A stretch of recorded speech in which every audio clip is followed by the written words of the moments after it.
Welcome, everybody. Welcome back to Sentai Sensibility, an affair of arcane, ZealZaddy's polymorph game for the Sentai Sensibility game.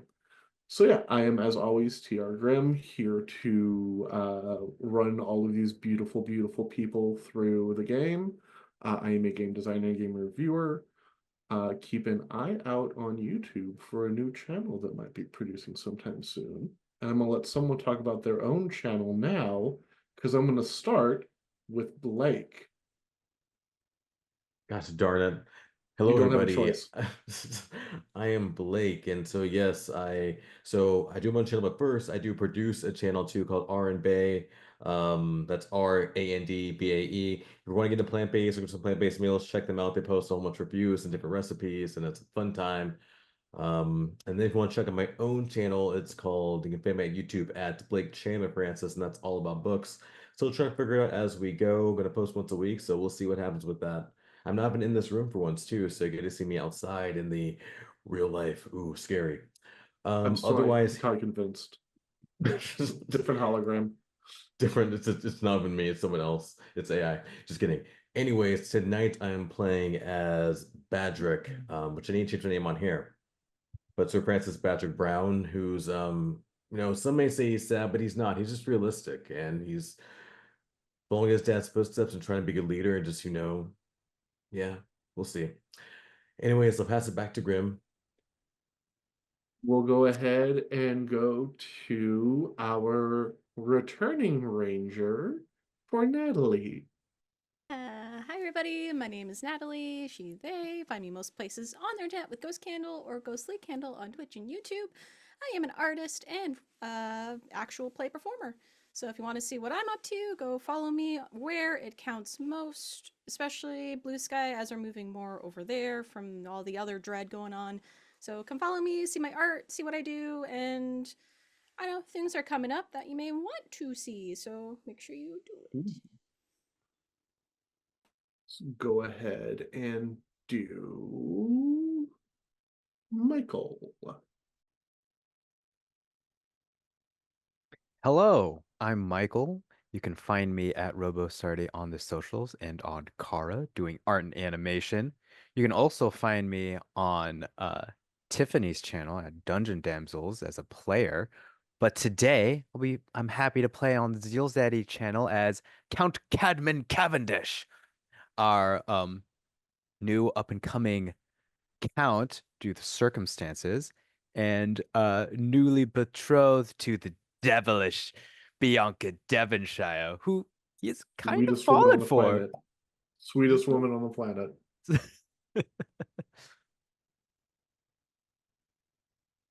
All right, let's go ahead and hit Tiffany. Hi, I'm Tiffany. I play Felicity Fairfax. She is Cadman's stepsister, and they're thick as thieves. But now that Cadman has this new fiance and his new position, she's struggling to figure out where exactly she fits in her partner in crime's life and what that means. And she's also struggling with her feelings for a certain duke, not naming names at all. Oh no. And I do run Locking him in my a room together.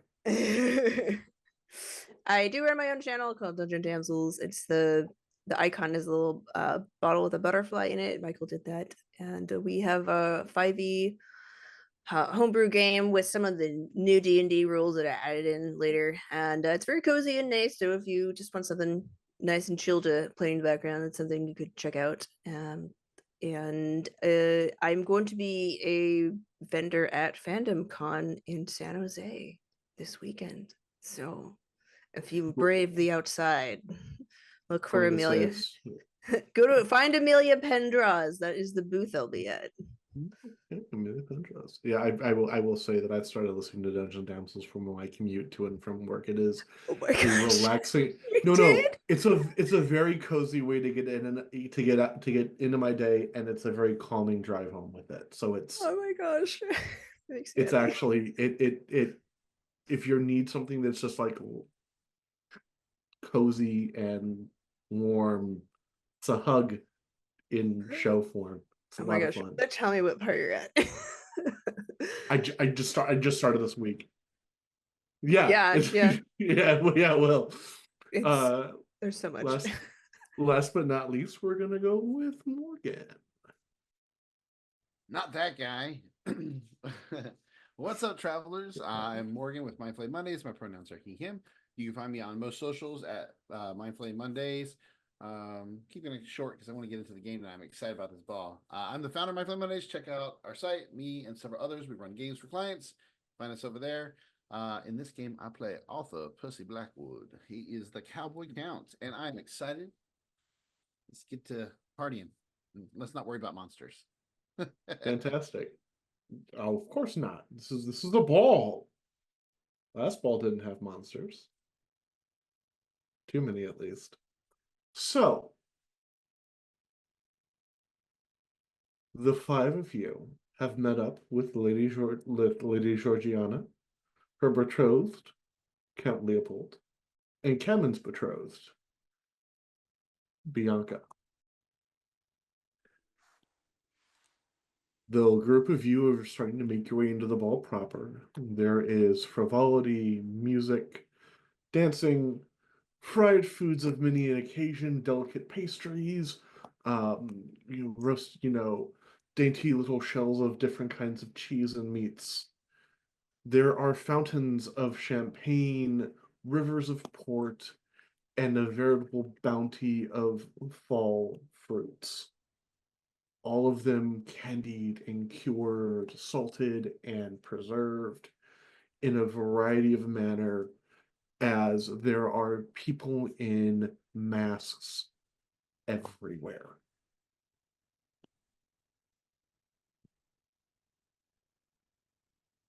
And Lady Douglas, a masked man in a green man mask,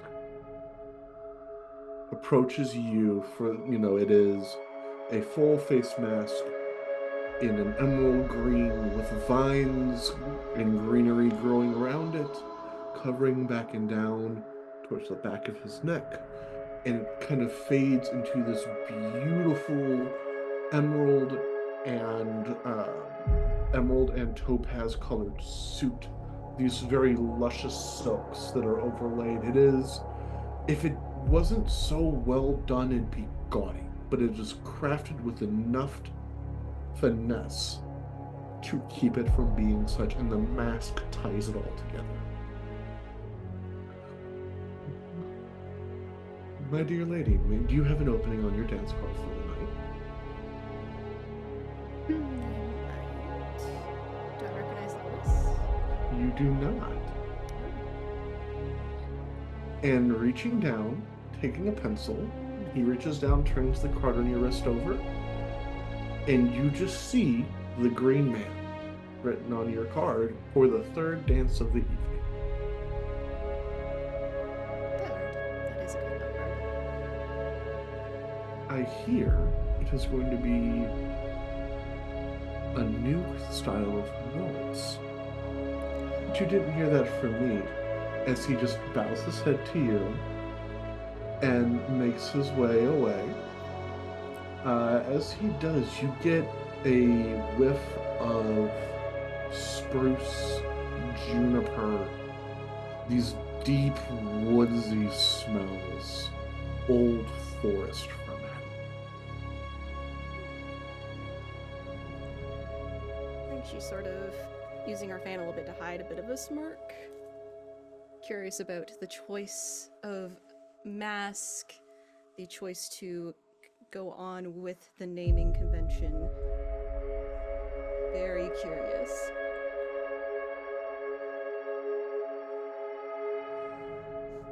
As you guys continue on, Felicity.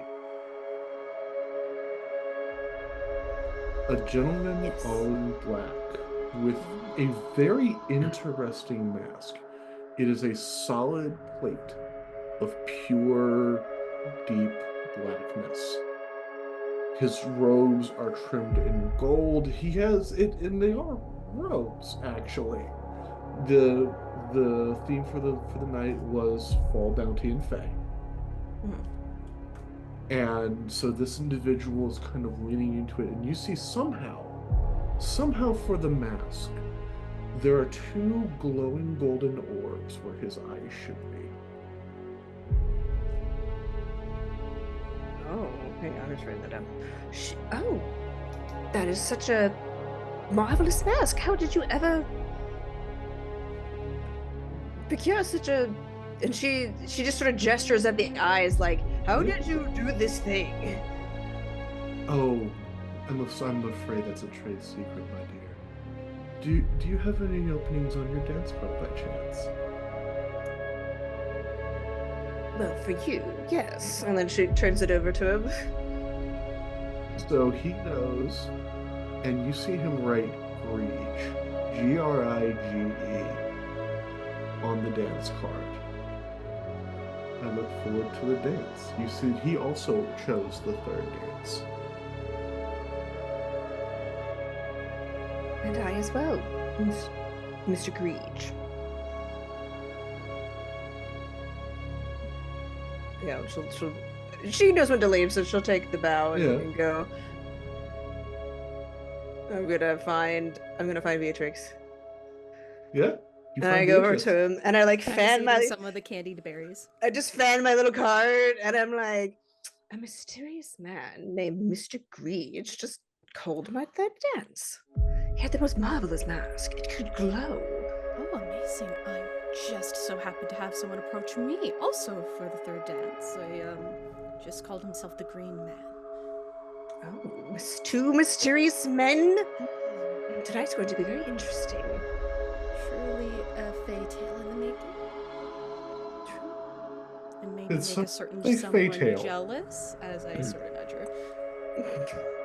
So you guys hear the sound of a voice you all know fairly well at this point. You look around for a black cat, but you don't see one. Instead, there is a middling height man who's very lean, with a black cat mask and purple eyes. Sense a very good fellow is among us. Some would argue the best fellow. Oh, indeed. Of course, but so someone said something about fey encounters. You see that he's just kind of against the table, popping one of these berries into his mouth. Well, I don't know, my dear good fellow. Are you hoping for a dance? Are you offering one to me? I would gladly take one if it was offered. I haven't danced, in a decade of Sundays.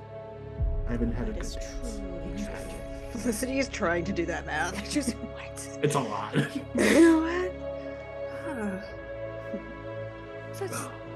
Last time would have probably been before. You see him pointing towards the globe before that gaudy thing got built.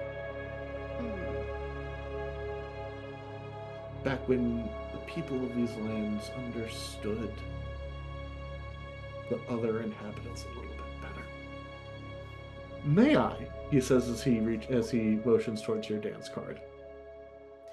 You know what? Why not? And I hand him my card. You do know the more modern waltzes? I know many waltzes. I can also guarantee you that the song on this one, and you see he goes for the fourth dance. This is one that I know I'm going to know. Miss Fairfax, I would be loath to miss the opportunity to put my name on your card as well if you have it. By all means. She hands him the card. As she does that, I kind of look and try to see if I can spot Badrick and just sort of chuckle quietly to myself. Is Badrick watching this unfurl? Oh, he would every time someone gets Felicity's like this card, just mean mugging, but then he goes back to just like scouring because he's like staying to the outside trying to see if anything's gonna happen. So do me a favor. I need let's go both of you rolling in etiquette for me. Because I want to see if Beatrice catches you in the moment. Ooh, And we I get advantage right now because you both get advantage. So you both get advantage. So we could also just have the advantage cancel out, and you both roll just one die.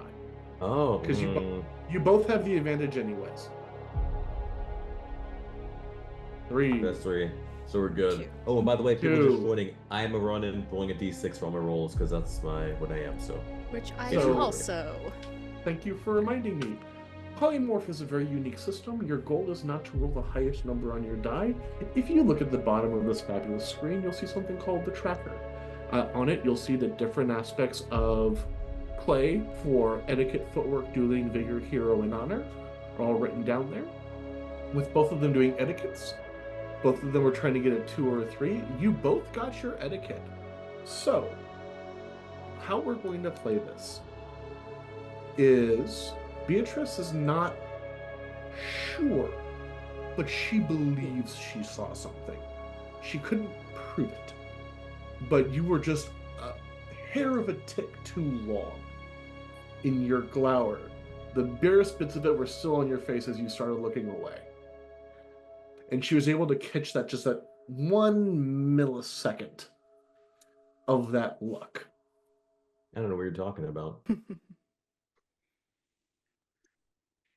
So,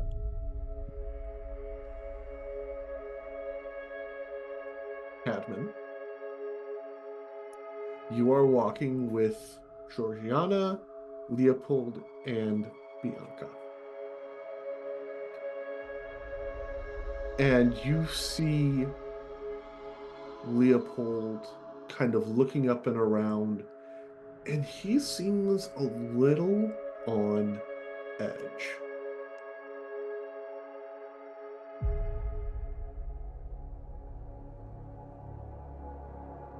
Mr. Devonshire, is there something amiss? You seem quite distracted in all the festivities. For the life of me, my dear Count, it feels as though we're being watched. Personally, I take that as a compliment. And I look around and see. Roll me. Roll me an etiquette, which you do have advantage on. All right, let's do it. Okay. Don't forget to tell me Got what it. you're rolling as. Yeah. Oh, actually, it's a good thing because here I am just rolling the wrong dice. Just Cadman in real life, don't mind me. I am the Hussar, so I roll the D8. Woo! Yeah. Oh, okay. Got a 1. So that's honor. That is your honor roll. So,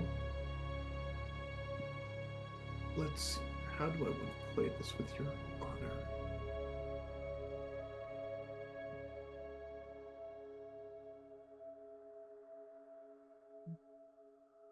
You are with your betrothed, as well as your betrothed injured brother and a friend of yours. I would say it is within the bounds of your honor with how you were raised to be vigilant in these kinds of cases. I believe that's fair. Yeah. So I'll go ahead and give this one to you. And also the fact that you've had your on and off again studies with the occult also helps you realize there's not many, but every once in a while you're seeing masks that look like they have a bit of the evil eye painted on them. No one mask has all of it, but every once in a while you'll see 3 or 4 people line up in such a way that perspective to you, you can see the evil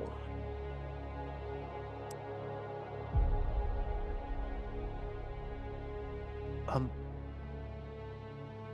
Bianca, do you mind escorting your brother and Lady Georgiana to someplace safer?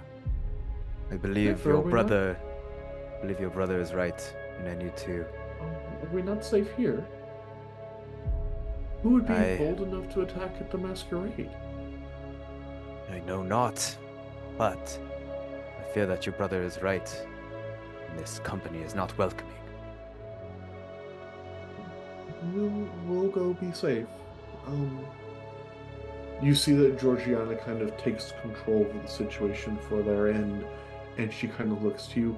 We'll be over at the main dance area. There's a sitting place off to the side with a lot of people present. No one will be able to, no one would be so bold as to cause issues in such a place. And as Lady Devonshire is walking off with the rest of the company, I grab her really quick, and I grab her hand, and I'm like, "Don't worry, we'll keep you safe." As I kind of tap my finger on the nose of my long horse. Yeah, Mask. She takes and puts a very caring hand on to the one on her hand. I know you well. I trust you. As she pulls her hand free, gives it a very soft squeeze, and goes and joins her brother and her brother's betrothed as they make their way towards the main sitting area. Felicity and Beatrice, you see, you don't see this event happen, but you do see the Devonshires and Lady Georgiana without Cadman. What's up? Felicity. What's Cadman? You see that Bianca starts and then kind of stops for a second. Leopold picking it up. I had a feeling we were being watched, and after looking around, Cadman agreed with me and told us to get somewhere safer.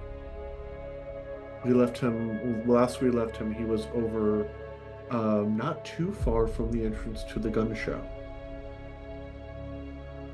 I see. I think Beatrice already's pin straight posture gets even straighter somehow. Yeah. Alright then. And did you see anything unusual? It was a feeling. Well, I'm not one to argue feelings. It's a strange thing to say, but I've always had a knack for knowing when I'm being watched. Well, back home we always say one must trust their gut. I trusted in this instance, that's for sure. Should we get AP and perhaps Patrick and go check on him? Where is AP currently? Arthur Percy Blackwood would have been heading into the gun show.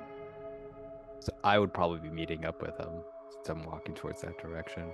Oh. Well, let me grab the right hat for this then. Okay. Yeah. I won't be wearing mine because my headphones tonight. My other headphones are dead. So You're wearing a mask. Right. I was, but It's fine. it was getting hot. Oh, it's true. I'm not wearing my cowboy hat tonight anyways because I'm wearing the mask. That way I wanted to blend Right. in better. So, as you enter into the gun show, you do see that it's mostly just trick riding right now. And they're not bad at it. It's, doing circle trots. There's some people standing on the saddles. There's some individuals who are jumping from horse to horse. It's all stuff that you've done before in much more necessary times. Because that's how you train to be able to do some of the stuff that as a cavalry officer you need to be able to do. Yeah. But it is, when they set it up the way that they've set it up, it is impressive to watch. Fallow, however, is sitting back near the back wagon. You see that he is in a bit of a gambler's outfit from about 25 years ago. It is in black with purple trim, and you see the gun in his hand is black and gold filigree. as he is loading it, switching off, and you see him reaching for a second pistol, which is the inverse coloring. It's gold with black filigree, as he starts loading the chambers of that one also. I'm just watching. And you see every once in a while, if you look over at him, his eyes have not left you since you walked into this show. Even though I have a mask on and it's hard to tell who's who. Not left you at all.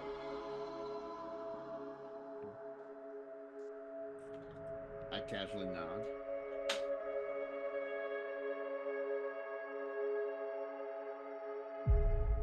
I just continue to, and I'll lean against the wall and just continue to watch. Yep. So, and I think that's where Kevin finds you leaning against the wall. AP. I think we have some unsavory guests here. I think we should be ready to, and I bring up my pocket watch, make an entrance. Now listen here, my dear friend. Just because they're from the Americas doesn't mean they're all unsavory. Oh, no, my dear Blackwood, no, sorry, no, I don't mean the Americans. I'm very excited. No, that's beside the point. There are strangers afoot, and I just kind of like gesture out, like kind of like around the masquerade. I'll look. Do I notice anything? Roll me an etiquette roll real quick. You have advantage on it. I was just about to ask. Yeah, Come everyone. on. So, one of the big things Oh. going on right now with how. Oh, what'd you get? I am a dragoon. I roll a d10, so these are usually really hard for me. But with the advantage, I rolled an 8 on one die and a 1 on the other. So got honor. Hey, we'll take your honor. All right. One of the big things that's going on right now for everybody, the reason why everybody has advantage on etiquette is as a group, everybody has 3 of what are called Queen's favors. They are something that they can spend to do a variety of different things, but if they hold on to them, they gain flat bonuses over time as they accumulate more and more Queen's favor. Currently, with everybody having 3, everybody has advantage on the etiquette roll, which means they can roll 2 dice trying to hit their target number, or their honor, in this case. So, AP, as you're looking around, it takes you a second, but you also see, and it takes a couple of times of it happening for you to actually see it. But there are some people who seem to have coordinated masks, and every once in a while, you're getting an evil eye from the crowd.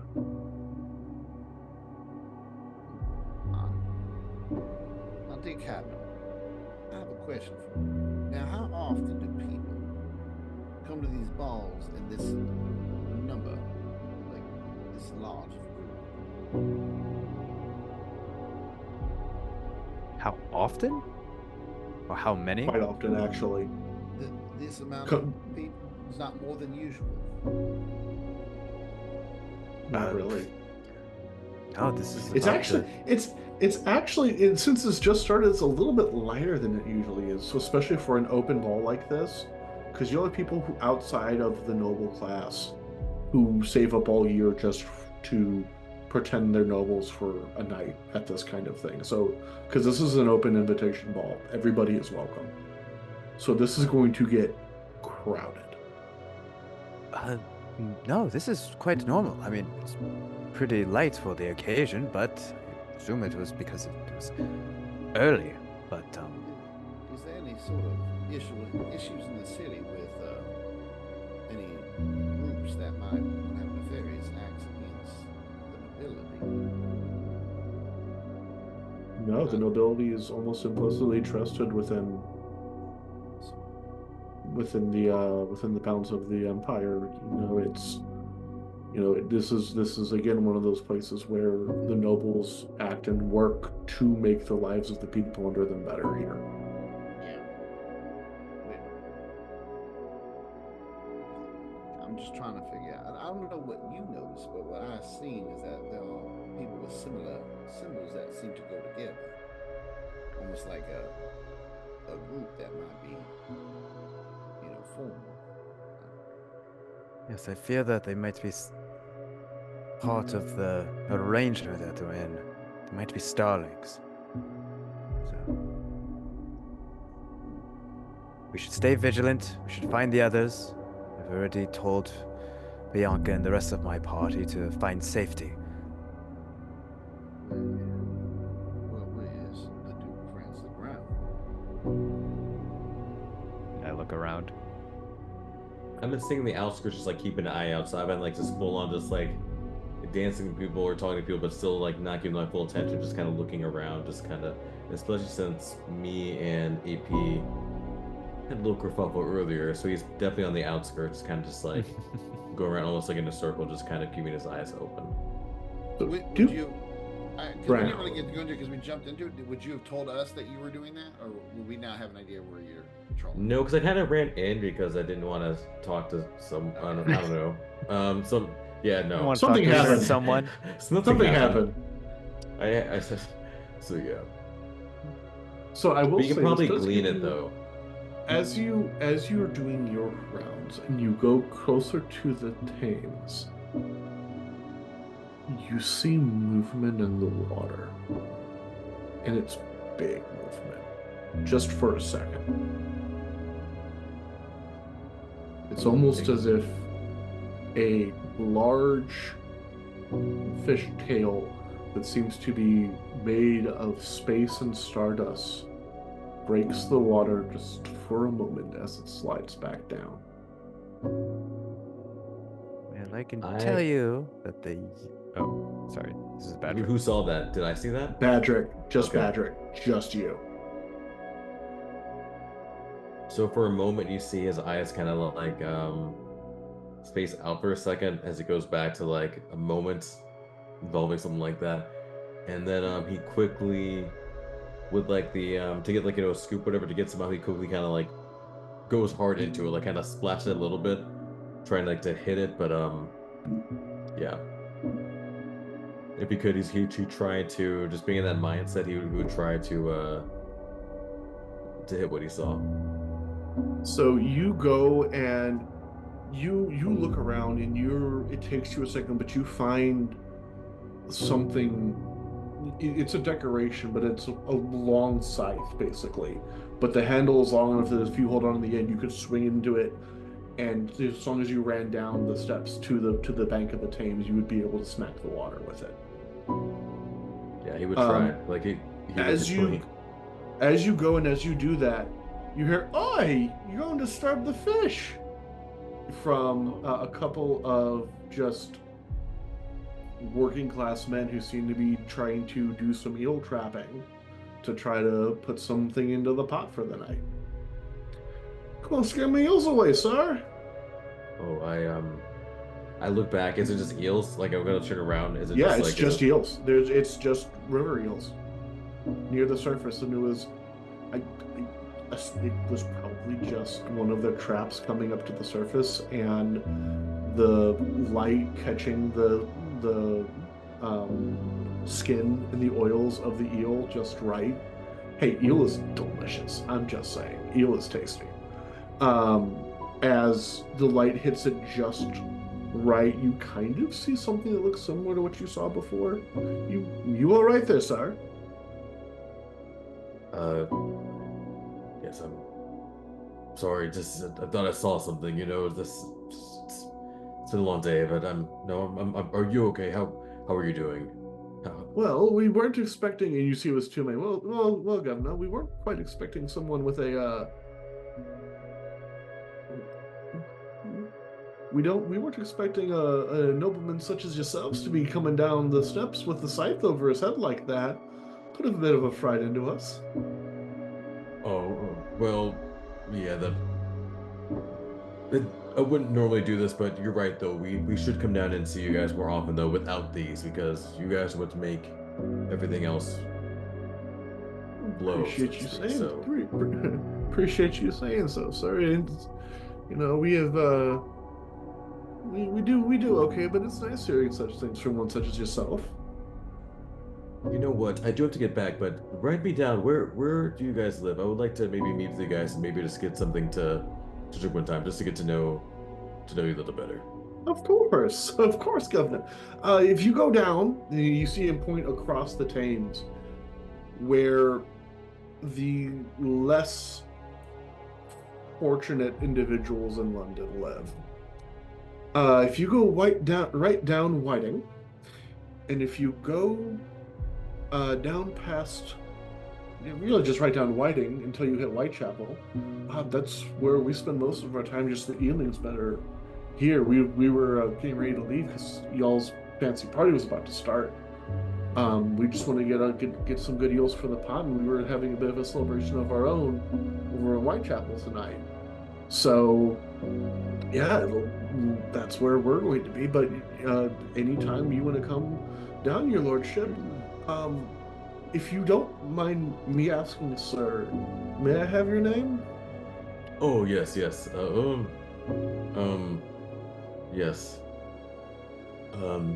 could just call me just FB. That's what I have. Just people call me just FB. Just for FB? short. Mhm. All right, Mr. FB. I was hoping to get your last name because I was trying to tell if you knew we had any of the factories, sir. That's all. But given not going to dissuade you from y'all's fancy party with your masks, so have fun with that, sir, Mr. FB. But yeah, if you go down past the brown sugar factory, there's a pub down there called. He looks over at his friend, snapping his fingers. It's called the Gilded Calf. It's known for some of the best drinks in Whitechapel. We'll see about that. And what can I, so as I go to leave, what can I call you two though? I mean, what's name, nickname, or what is? I'm Alfie. It's my brother Billy. You see Billy kind of like straight aside. William, your grace. William, your grace. It's okay. It's whatever you prefer to go by. That's okay with me. So whatever you prefer. But I do have to be getting back. But stay safe and I hope you have a good celebration tonight. You as well, your grace. You see as they kind of look, nice chap, little odd, but nice chap. As they start walking down, they have their eel traps over their shoulders as they seem to be making their way down across the Thames, where they can hop up and catch one of the buses that go back and forth across the Horsetron buses that go back and forth across the different bridges to get home. So I'll take one last look at the water, then head back inside. As you walk away with your back turned, the camera lingers for a second as another dip, and this time much clearer, is the wide, star-filled table, just for a second.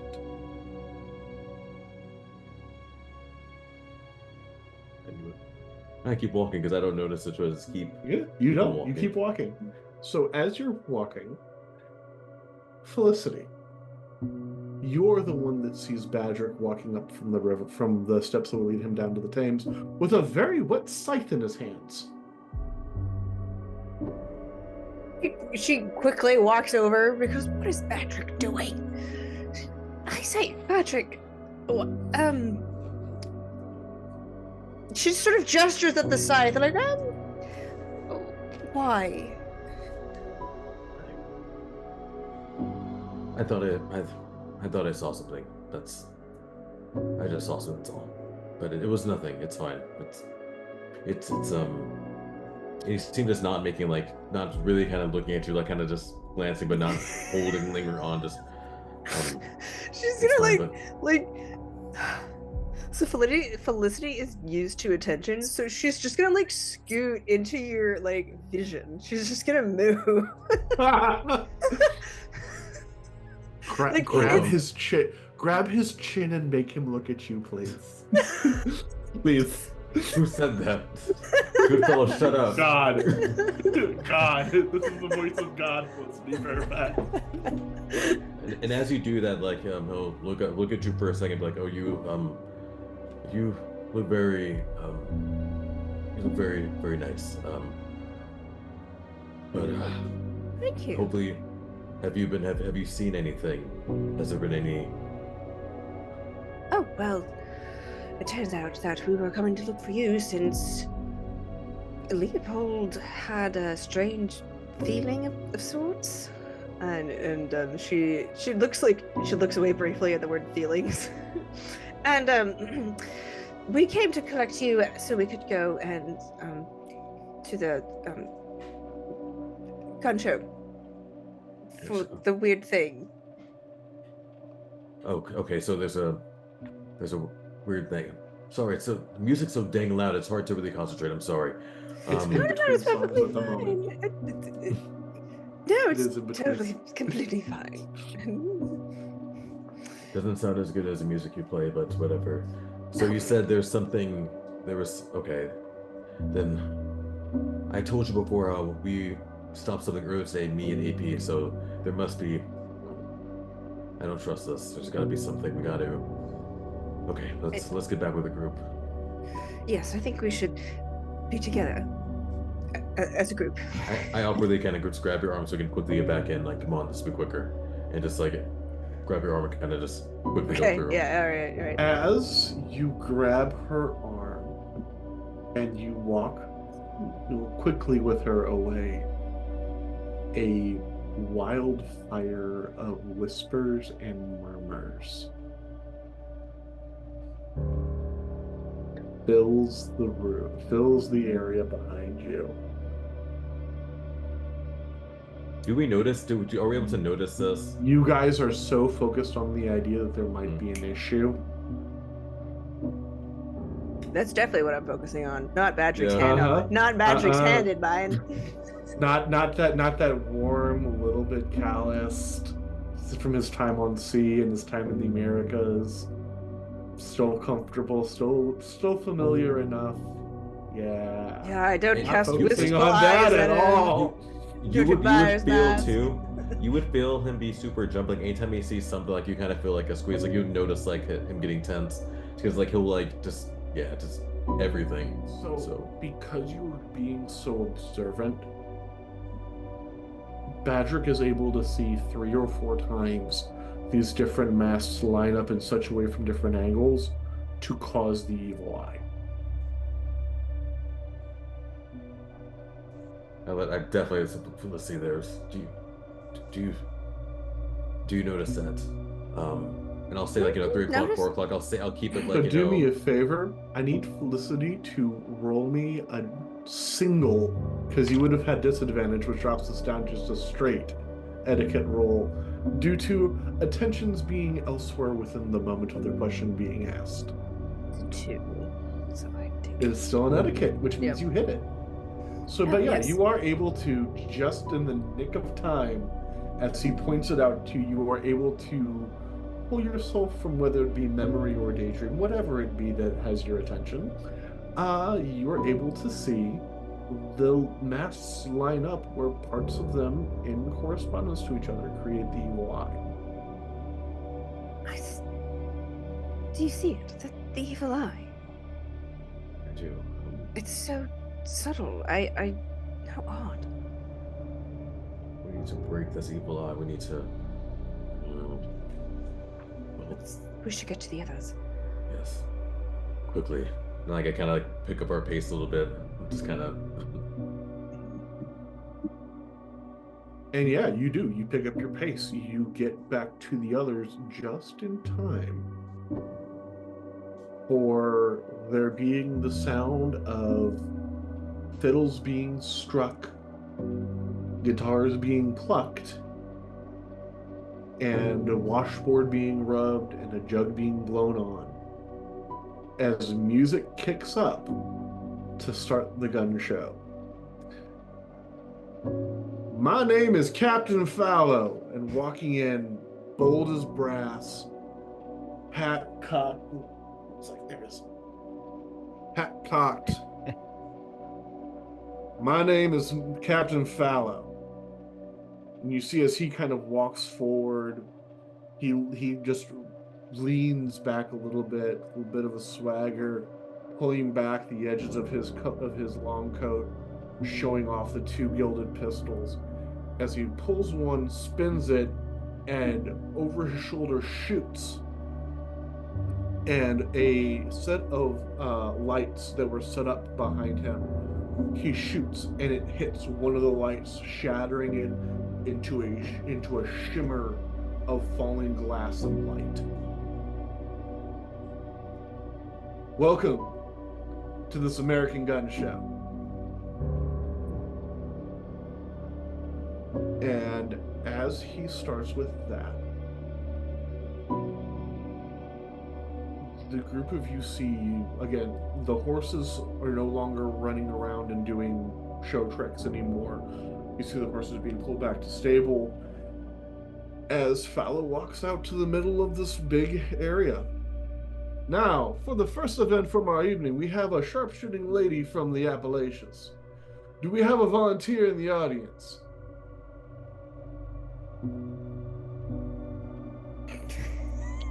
Seeing Felicity's and Kevin's hands goes up, he's like, "We have two! Now then, my lovely lady, would you please step forward for us, please? Don't worry, sir, I have plenty of opportunities for eager and adventurous guests of the evening. Don't worry, I will have a show for you as well, sir." Okay, so So, ma'am, if you would not mind coming down to the center of the ring for us, please. I kind of give your hand a squeeze before you go. Just like, hey, Right. be careful. Yes. Yeah, no, knowing that he's like looking for volunteers, when he's calling her up and like distract her for a moment, I'm gonna dip into the crowd and because I'm not trying to cause no scene. I'm gonna try to fade away so that way he can't pinpoint me out later on because I don't want to have no problems here. So. Yep. So yeah, you do. You are going to roll me a footwork, actually.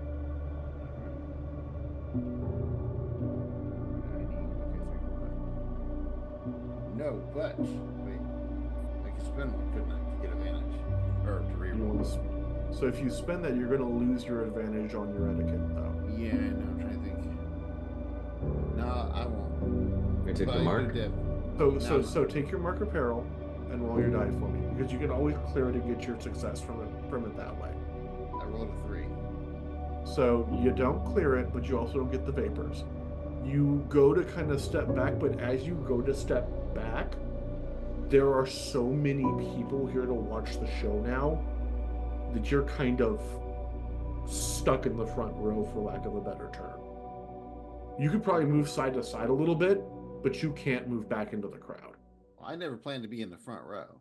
In the first Well, place. wherever you're at within it, you're in a place where you can't back out further. Yeah, I got you. Yeah. All right. So your options are kind of are the to move further closer to the front, side to side a little bit. Yeah. And you in the process you actually inadvertently step on the toes of General Pavamati. Hey, now then, there's no need for all of that, sir. My dears, apologies. I was trying to move a little bit more comfortably. I didn't realize I stepped on your foot. Oh, Count Blackwood! The voice is a giveaway, sir. I apologize. Yes, but let's not interrupt the show. Of course not. My apologies. Felicity, as you make your way down, you see that he pulls out a crown for you. Seeing as we are in jolly old England, our sharpshooter from the Appalachians, please give it up for Miss Mary Jane Crow. And as you know, a woman with brown hair waves from the other side of the ring. She has her hair down into a long braid over her shoulder. She's in like kind of a little bit cheesy, like fake furs. She has a raccoon hat on. It's a little bit silly. Yes. It's a little bit. I'm cheering, I like Yeah, it. you are. and I'm saying, Yeah, real American. American weeb. Oh my gosh. Hey, I'm just Arthur looks imagining. over at you and just like, Yes, I approach the stage. I pick up my skirts. I'm really glad I have Yep. a mask on because Badrick holding my hand made me really embarrassed. And Yeah, and thankfully it is an old school mask that covers most of your cheeks. So he comes and he says, "Well, my dear, since we are in jolly good England, we're gonna crown you as the Duchess of the show for the night." And he puts the crown on your head, and the top part of the crown, there's a space around 1.5 inches that has a single glass bead dangling right above it. okay, And with where it sits in your head, that bead is right over the top of your head, okay, with where your hair is. okay. Now, don't worry. Mary Jane is the best shot that exists in this world with that rifle. Now, I need you to stand perfectly still right here for me. I need you to do can't pass a vigor, so we're not doing a vigor. We are going to do an etiquette roll for this. Yeah, I was gonna say it'd be etiquette. Yep, Okay. so because you have to maintain your composure. As you see this woman on the clear other side of the ring, loading a powder rifle. Okay, I rolled. I rolled with advantage, and I got 2 ones. So I rolled honor. You have your honor. That Yeah. works. So yeah, we're gonna let this one ride for your honor. Okay. You are made for the stage.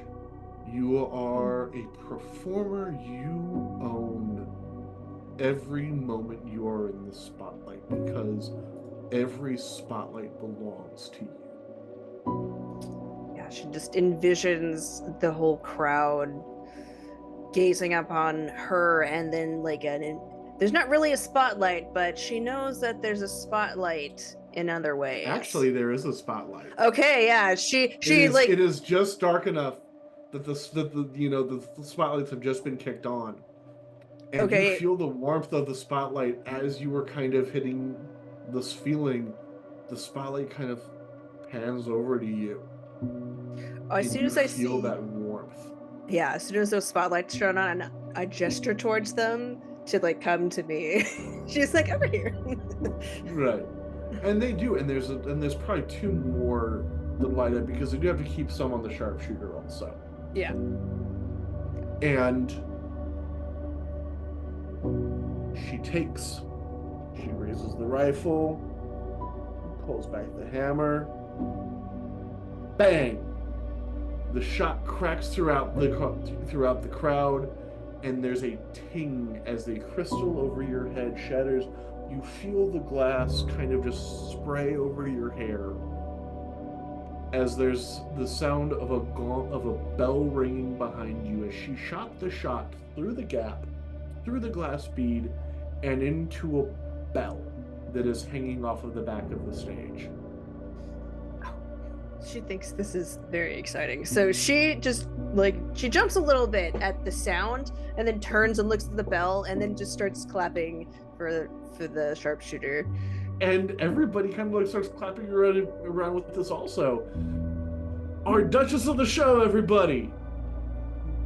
Jolly Yes, good, Fowler sister! kind of agreed. And I wave to the crowd. Now then, we're going to go ahead and just have you sit right over here, and you see there are 5 seats. Okay. She's like, oh, that's nice. So she's gonna go sit in one of the 5 seats. Yep. No, that's The not one that you- suspicious.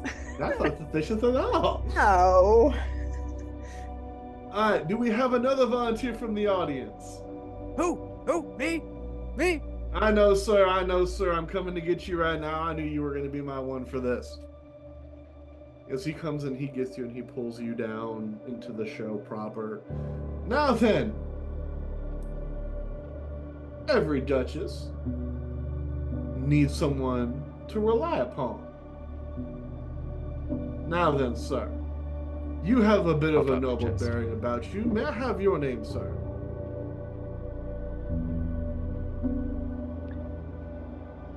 Oh, I may be noble, but I could be quite devilish. You may just call me Tad. Ha ha! Man after my own heart. A name I have been called by many individuals over the years. Now then, for our dear Cad, your little challenge of bravery for the evening. This is Montego. And a gentleman in a poncho walks out. He has a hat on, a little bit of an angle. He doesn't have a gun, but he has a bandolier of knives hanging from his shoulder. Now then, sir, as he motions and a couple of the stagehands pull this large spinning circle out into the middle of the stage. Do you consider yourself a brave soul, sir? Oh, why, yes, I am. Of course, for this American hootenanny. Ah, I see you picked some of my lingua franca, as it were said. Now then, sir, if you just step over here, we're going to start with something a little bit simple. We're going to get a little bit more complicated as it goes, if that's okay with you, sir.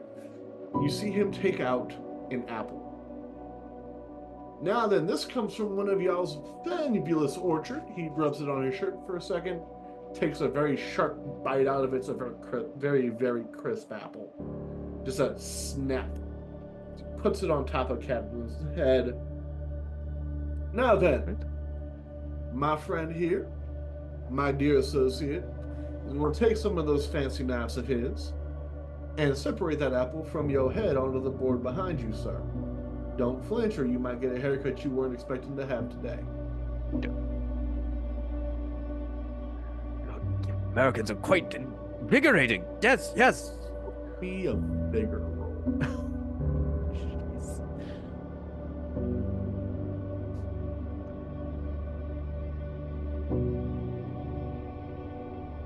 Yeah, that's a 2. So that is not doing it. It's I gotta do it. Do you want to Putting the lose your bonus? You do have your 3 marks.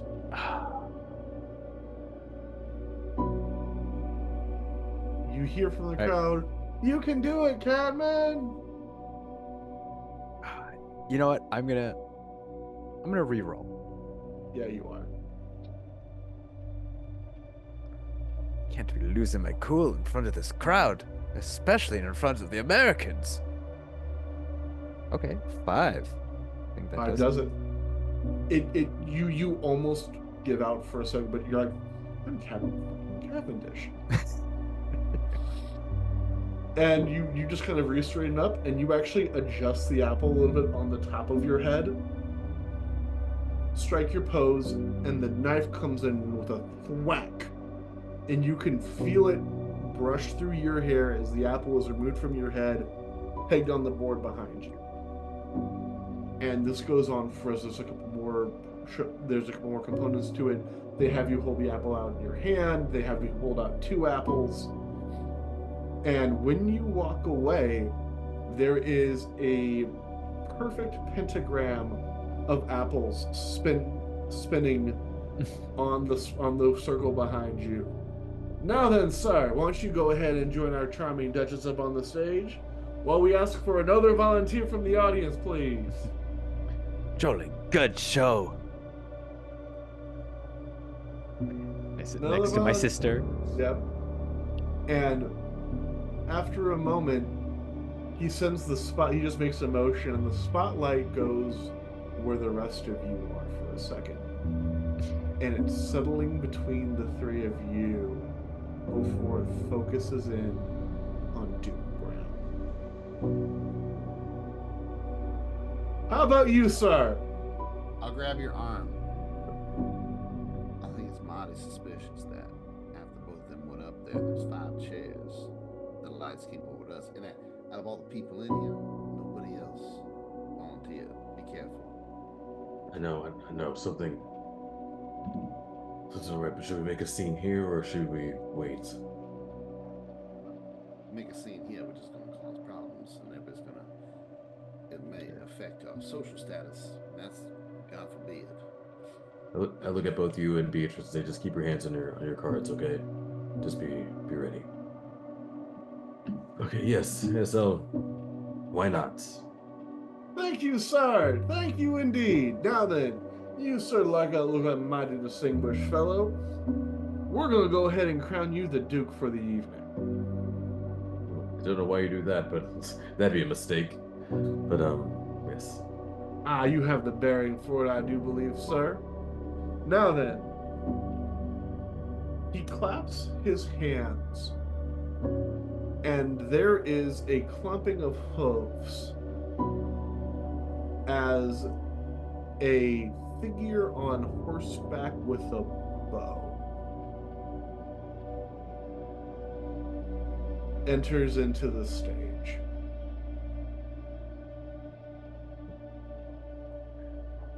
Now then, this is a little bit similar to both of the events beforehand. We'll do one more event of trick shooting with you before we move on to a little bit of a different kind of a show. Now then, my good associate here is known to be one of the best archers. I know that you English know a thing or two about a bow and arrow, but I believe my friend here can put y'all through your paces. Now then, what I need you to do for me, sir, is he motions for you to go ahead and stand in front of the spinning circle with the apples on it. If you could stand here for me, sir. Okay. Right here, you said, right? Just right. Right there, sir. Just right there for me. Do me a favor. Just for a moment, as the lights are shifting, as the roar of the crowd is deafening, there is a moment where you see what you believe this figure is, what it truly is. You've fought this thing before.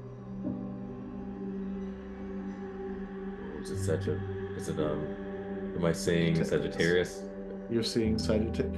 Just for a moment, as the horse rears back and the bow is hung a little bit lower, as the horse rears, you see Sagittarius.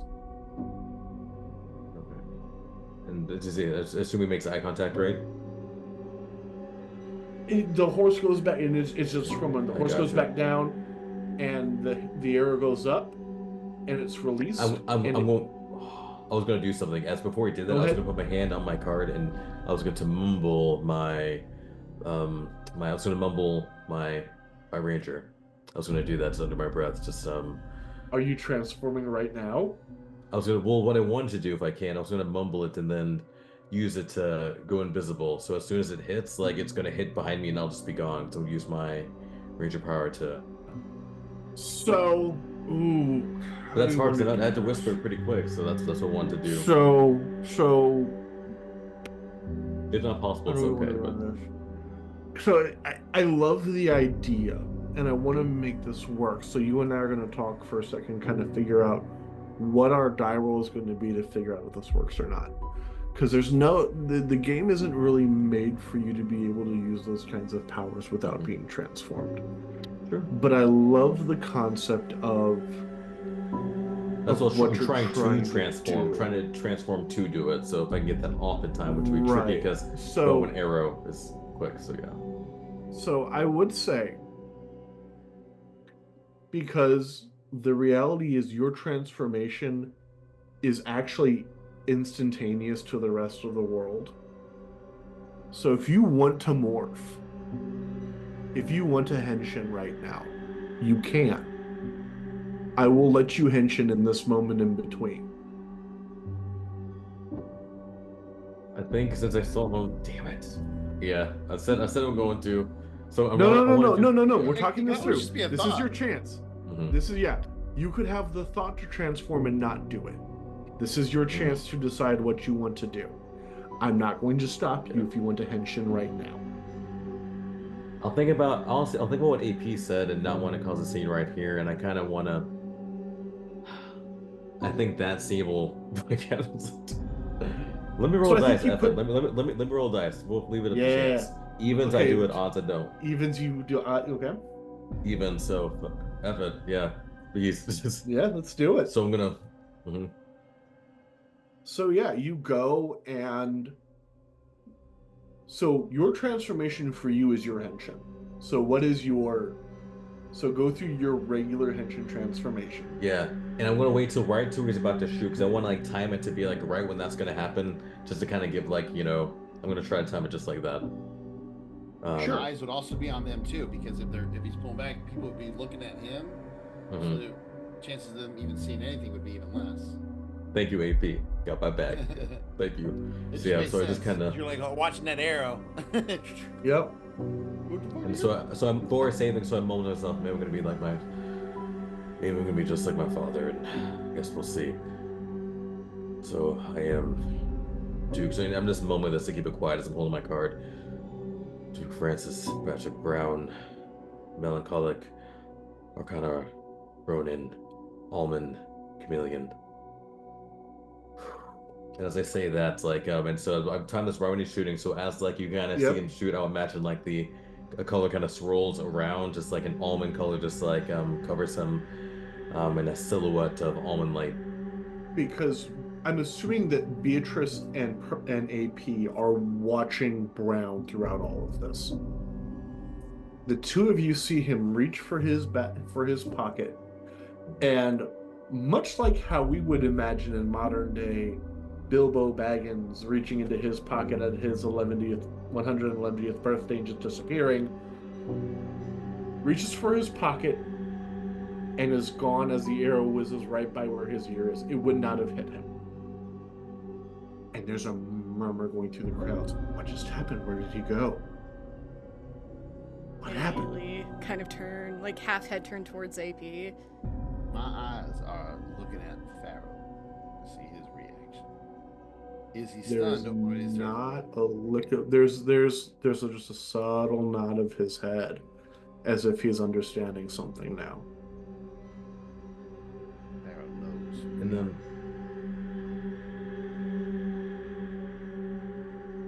And you also notice, and Duke Brown would know this, Pharaoh's eyes are not leaving you, even with you being invisible. Pharaoh is looking at you. I'm going to so his eyes are locked on me. I'm going to walk up to him like a gentleman. I'm going to walk up to him like a gentleman and just So I'm going to, no, he thinks back like I'm not going to make a deal because that's stupid. Nope, no fairy tale. So I'm gonna. How about this? How about you let the innocents go, and then you and your friends can maybe have fun with me and my friends, but let's let the other people go so we can have fun. Oh, it's ruined the show, sir? Nah, I was paid to put one on. Apologies. You ain't gonna pull. No, you ain't pulling nothing on. The only thing you're gonna There pull on is a subtle click as you look down and you see, with how he's standing, AP, you know what it looks like when someone's trying to hide the fact they have a cocked pistol pointed at something. Do I have time to react and pull mine out and fire it off in the air to maybe get everybody to panic, run out? Oh, 100%. Because again, no, but again, go ahead and go first. So I just want to say to him. I'm gonna let I wanna Badger say to something, yours. and then we're gonna let you do your thing, okay? Yeah, I'm just gonna say something. I'm just trying to see if that'll distract him or make him hesitate for a second. Yep. So again, so Pharaoh has a pistol cocked, and you feel the barrel of it pointing at you. Do you think I'm not ready to die? And yeah, I would say Smart at that men always moment, are. Yep. Interest, you hear me say, "Man, he got a gun on him," and then you just see me pull my gun out. Yep. And so if you're you don't have to roll for this because you're just firing straight in the air. Yeah, because I'm trying to get the people in the crowd to get holy crap and leave. those that are innocent, and cause a chaos, Right. and maybe make him like, what the hell's going on, to give Patrick time. So to at you pulling out your gun, he's not looking away. Pharaoh's other gun is pointed straight at you. Holster that pistol, sir. His view has not left Brown from what he was looking at, though. Holster that pistol, sir. And there's a quiet that is at the moment unbreakable and holding back panic, waiting for the single thing to disrupt it.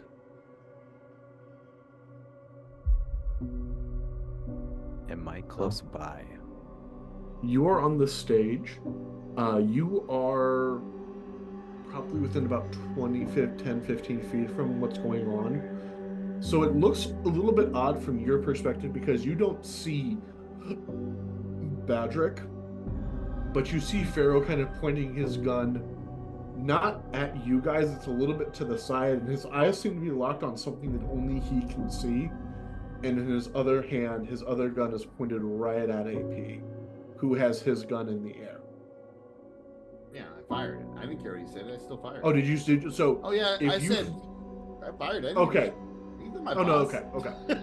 Okay. Cool. I'm trying to get people to get out of here. So yeah, at the sound of the gunfire going off, yeah, people are running. Everything is, people are running out of this place. Yeah. You can see, Cadman, you see that in the the wanting to see the show, you see that Bianca, Georgiana, and Leopold made their way into right in the edge of the audience. You see Bianca go down as people are trying to pressure their way out. And you see someone knock her into Leopold. And she kind of bounces off Leopold's chair and goes to the ground. Leopold's trying to put himself between her and the crowd.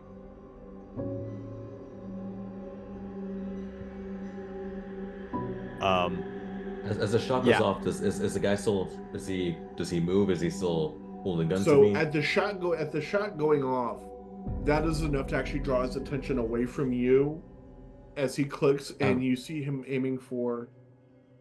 I'm gonna headbutt it. I'm just gonna just bull rush. I'm gonna see if I can knock the gun Roll away. a dueling for me, sir. 1, 2. Teamwork makes the dream work. Yes. Oh. You're muted, Tiffany. I'm definitely going to use one of my things. That's a 2. I'm gonna use one of Queen's favors to reroll. Okay. Oh, and it's still no. It makes sense. I'm destined to fail. I'm meant to be shocked. With that kind of mentality, yes, sir, you are. Come on, man. He's willing to die. You got this, Blake. Next time, I believe in you. Do marks of peril? Do they stack from last, or they clear out, right? Or No, they stack? They clear out. Okay. Well, then let me roll. Yeah, go ahead and do your roll real quick. Hopefully it's a 1. Dang, 2, 3 times in a row. Man. Well, So yeah. you go, and in the process of you doing the headbutt, he spins his pistol around, smacks you across the face as he goes and takes a shot at AP's gun. Not at AP, specifically at AP's gun. Go ahead and... Normally I don't roll dice, but I'm going to roll dice this time. 1 second to grab one real quick. It's not often I have someone in this kind of position. I want to go next. You want to go next? You can Natalie go next. So, proving why Pharaoh is in fact one of the most dangerous hands from the Americas when it comes to a pistol, roll me a vigor, because the shot does hit your pistol. Roll me a vigor to see if you hold on to it. That'd be an 8. So yeah, no, you have a grip on it. Barely, it scratched the paint. That's about it. You're able to flourish the pistol as it gets shot, maintaining your hold on it.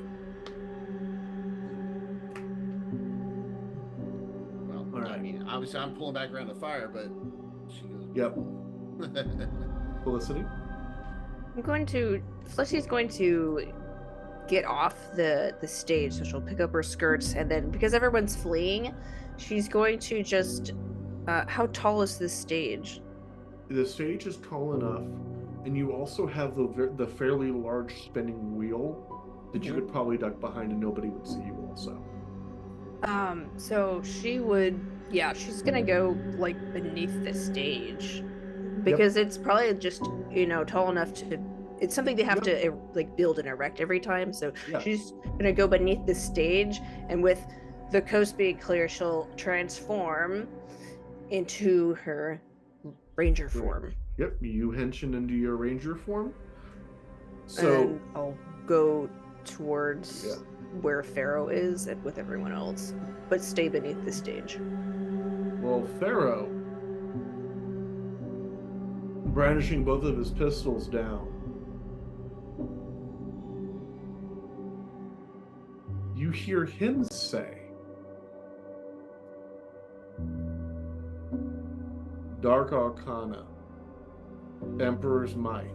You see him spin both of the chambers of his revolvers against each other as he morphs and henchins into almost a dark reflection of AP's form. It is a almost entirely black ranger outfit. Similar hat design for the helmet with purple and blood red leading down to his pistols, which are now all black with red engravings on them. Look at Beatrice. I think it's time to move. Oh, what is it called? It's move. Tension. It's morphin' time. Careful. That one, careful with that one. Careful with that one.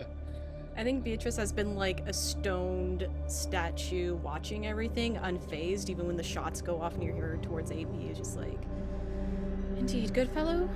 Knowing he can sort of hear nearby, be like, cover, please. At once, he snaps his finger.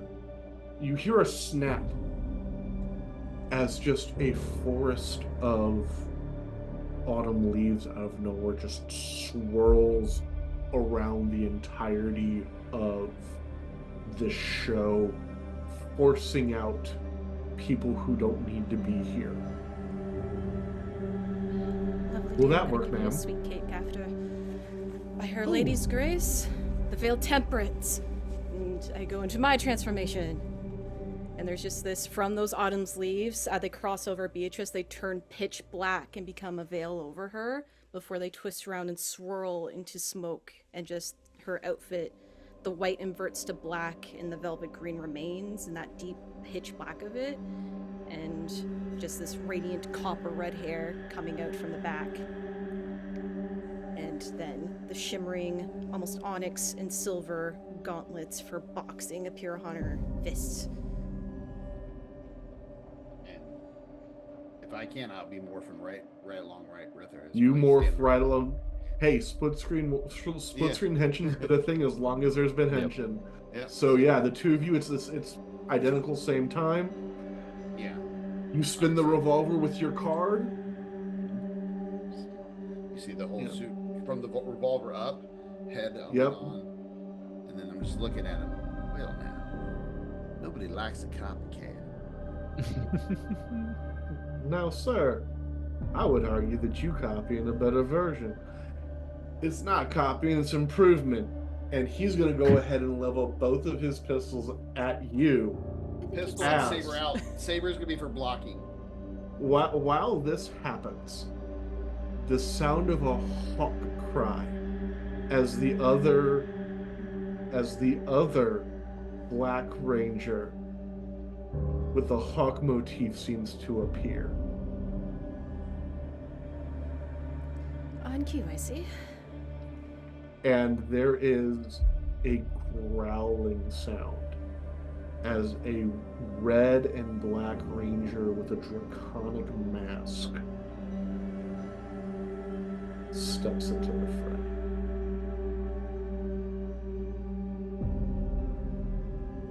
Is it 2 or 3 now? There's 3 rangers now. Okay, yeah. And it's not really draconic, but it's this dark, scaly form. And as you look, it's not really a dragon; it's a gator. That's kind of tight. I hate it, but that's tight. That's cool. That's cool.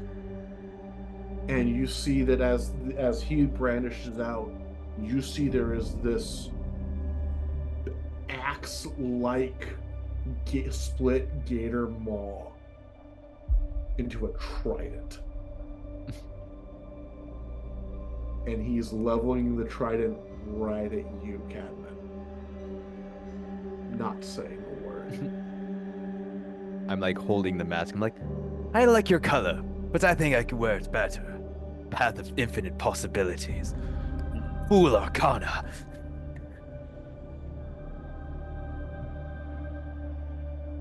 And yeah, we have a 3-on-5 ranger fight.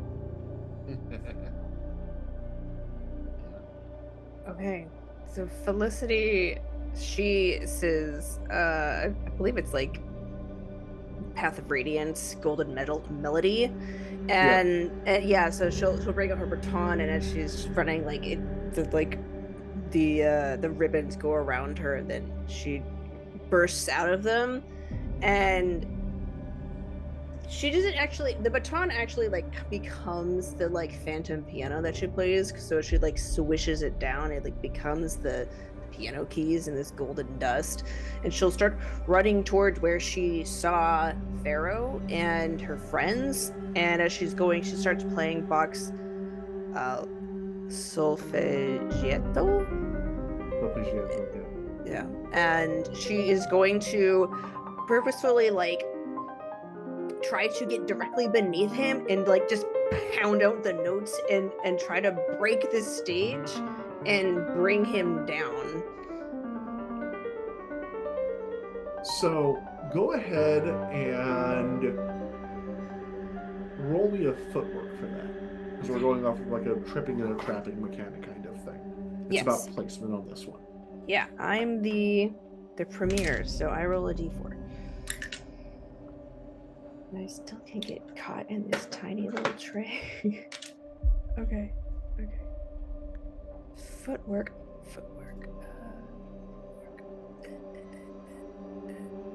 3 or 1. Yay. 3. Yeah, you got it. Nice. Yeah. So yeah, and you slam on your keys for that initial note, and the gold dust just in an agitated fashion spins up, shattering the wood beneath, sending Pharaoh, who jumps. He's moving like a ranger. Mm-hmm. He lands. He's off footing when he lands. There's an opportunity there for people to seize upon now, but he's not caught. So, and I will say that for Duke Brown, before you're able to do anything, there is an arrow that whizzes by your head as Sagittarius sees you now. We have unfinished business. Oh, it's already in the cards. It's already in the cards. And I'm going to yeah, I think because I see AP, I know AP is looking at that one right there. Yeah, Pharaoh, and I know, see, I'll go after Sagittarius. I'll let him go to attack Sagittarius instead, pulling out my my weapon. Yep, you're not a cricket bat, but you're not a cricket bat. You're bat. Mm-hmm. Bat club. Mm-hmm.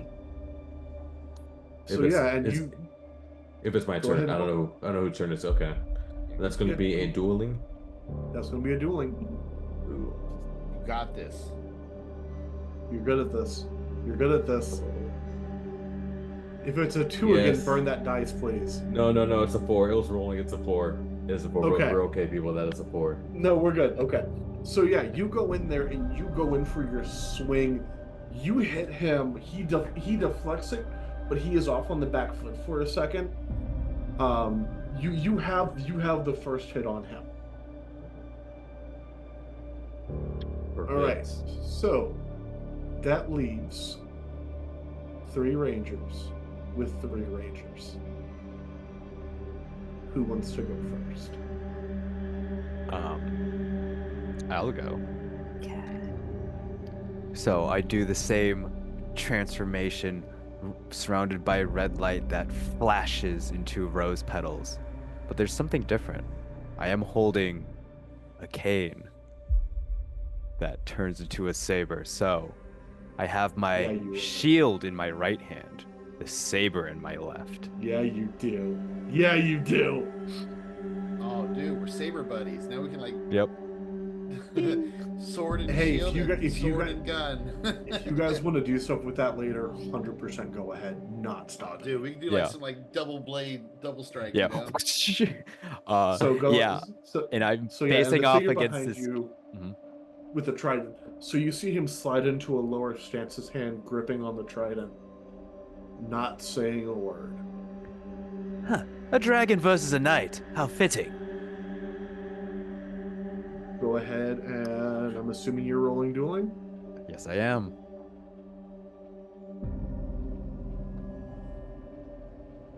Okay, that's a 4. 4 hits it. So yeah, how do you attack him?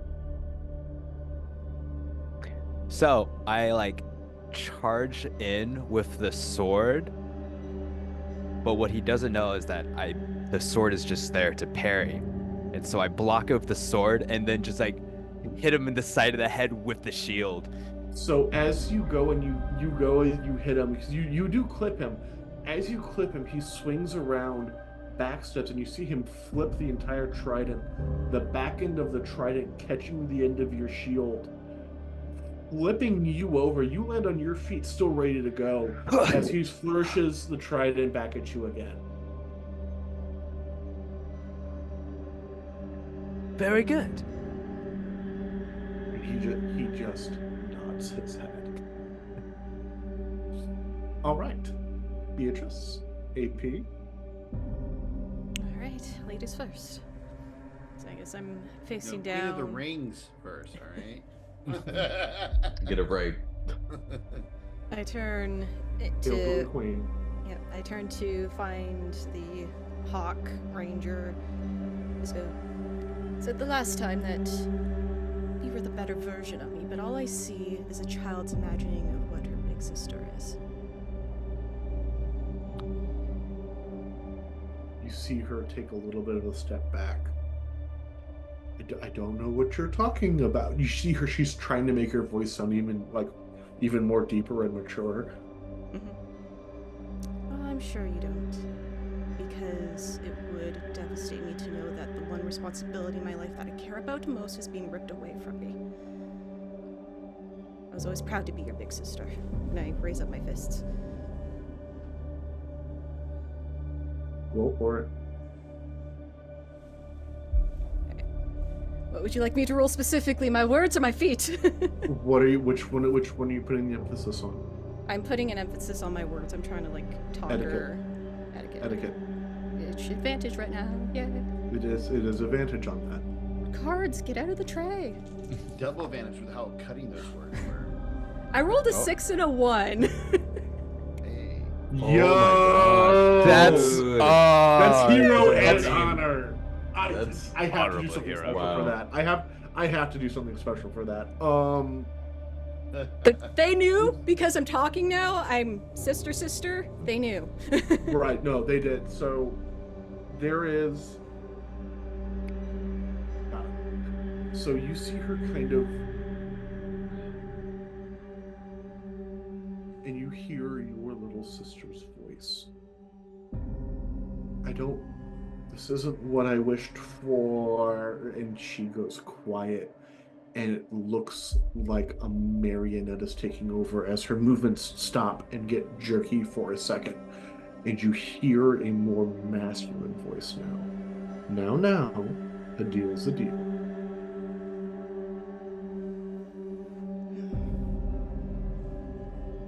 If she won't complete her end of the bargain, I'll have her body do it for her anyways. And like now I'm in like a more hardened stance. I'm like, I've always told to be wary of Faye, but this day you will learn to be wary of Douglas.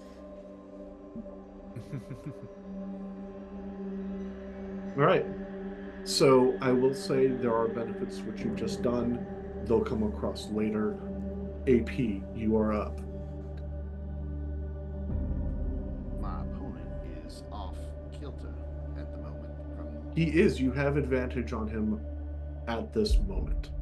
I plan to unload. Trying to Go ahead and make your dueling on him. Well, you said advantage, right? You do have advantage, so do 2d10 for you. Well, I have a 6 and an 8, so I will take the 6 for the dueling. Yeah, you will. So yeah, and you are with that moment, because as he lands, he's focusing on making sure he's landing well. I will let you pick. Black and purple, black and red. Which one are you shooting out of his hands? Black and red. And you take your shot, and it's a clean shot, and you see him kind of, as it slides away on the ground, as you now sword and gun against him with just a single pistol. And I said, I thought you said there were improvements. I am not seeing it. Oh, I have improvements for you. As he just stands up and just pulls the chamber across the underside of his arm as he moves and points it towards you, and you see that for the first time what his animal aspect is, as when he moves into a single shot stance, you see it's a serpent. The snake design motif going up his arms, up, and you see as he's looking at you, it's like looking into the open mouth of a copperhead.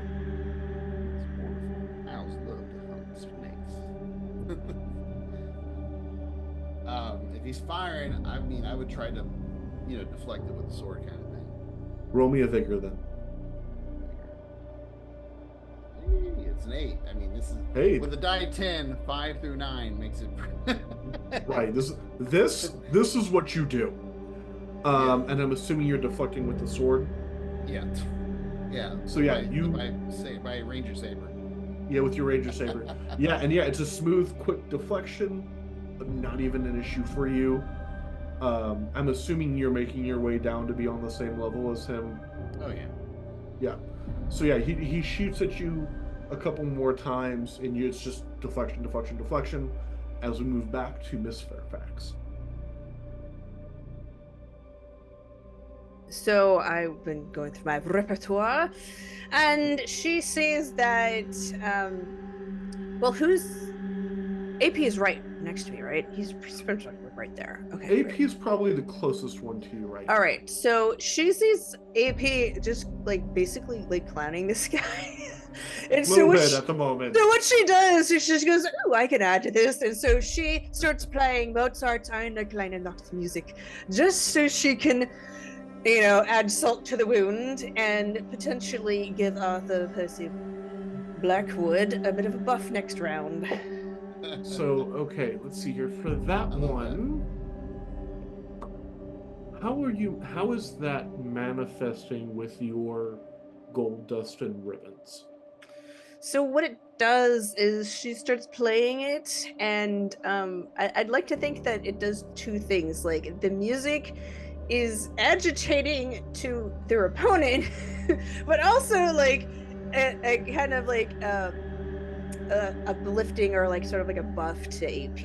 And so the music swirls around AP in this fun, fanciful way, and then what it does with Pharaoh is that it will like kind of like be that annoying gnat that's always like in the wrong spot. Right. Yeah. So I think what I want you to do, roll me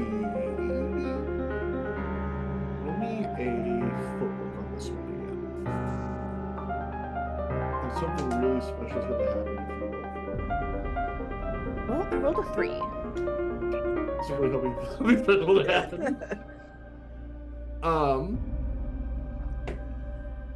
So I will say you did gain, so everybody gained a point of Queen's favor in that last round, so go ahead and add that for everybody.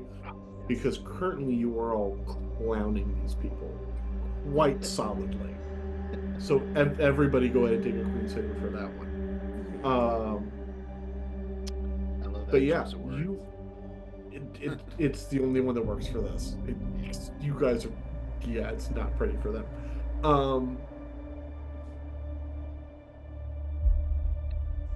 So what happens is, it is the motes of light almost act like sylphs dancing on the wind. And for AP, you see these golden lights dance around you, and you kind of feel this rhythm of the music is kind of showing you where to go, because the downbeats seem to be throwing off Pharaoh. I was gonna say something I'm not. I had a really mean thing to say to Pharaoh, but Do it! Nah, okay. Oh, I want to keep him Put it in clown. chat. I don't want to But make we him live so on the angry that- banter. Come on. Put it in chat. No, okay. So yeah, so we are set up for that. Duke Brown, you see Sagittarius shifting his attention and going to make a shot against Felicity. You know. I'll throw myself in front of it, so I'm gonna try to. Oh, that's your nice for me. Are you just tanking it with vigor? Because what kind of weapon does he have again? Because probably he superior. has an integrated, almost like crossbow into his arm that he uses both as a melee weapon and shooting off bolts of energy at a distance. Can I So you try see him to? kind of moving it too. Yeah. Can I try to using my weapon kind of knock it, like put it through and knock it out of his hands if it's like a bow? You know what I mean? Kind of So like it is integrated into his Integrated. arm. It is part of his Okay. arm. You can try to hook it and pull it off target though. probably he's bigger. I think at this moment, I think he's just bigger. I think he's gonna try to just take the just protect her with himself. So yeah, probably just bigger. Go then. ahead and roll your vigor for me. Ooh, and that is. Yep, that's a 3 and Take your vapor and make your roll. yeah.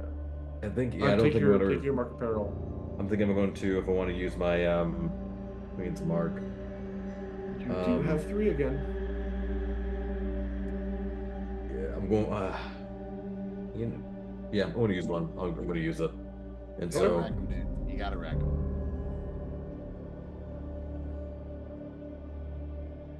and that's like fates. So that's a 2. That is. So let's see. you still take the shot. You put yourself in between the two, and there is a moment, and you're going to be taking 2 marks of peril for this. Ooh, okay. Bet. As you be just with the distance, you try to make it there. You make it there just in time, but there's this humming sound as this bolt of energy leaves the end of this integrated weapon and slams you full in the chest, sending you spinning over the ground with a cacophony of thuds as you crash into the stage and the already broken stage starts breaking around you. And as I do that too, as I roll on the ground, like I hit, I'm back on the ship that's getting broken apart. I hit again, I'm back on the stage. I hit again, I'm back on the ship. I Yep. hit again, I'm back on the stage. As I Yep. tumble. I rolled a 6 Yep. already on my Marks of Pearl, so I have to reroll the games. I rolled it when I first hit it with those 2, but I got a 6 on my roll. Before Okay. he You're says me currently double. at what, 4? 3. You're at what? Because we started again, so 3? 1 then Okay. added 2, so it'd be 3. You're at 3. Cool. Just make sure you're keeping track of those. So yeah, you are. Yeah, that hurt. That hurt a lot. But I look and see, did it stop it from getting Felicity though? Because I kind of look up Felicity and like was in a daze. not harmed in any way. Yeah, and she's Like- facing the opposite direction. She's facing the she doesn't know it happened.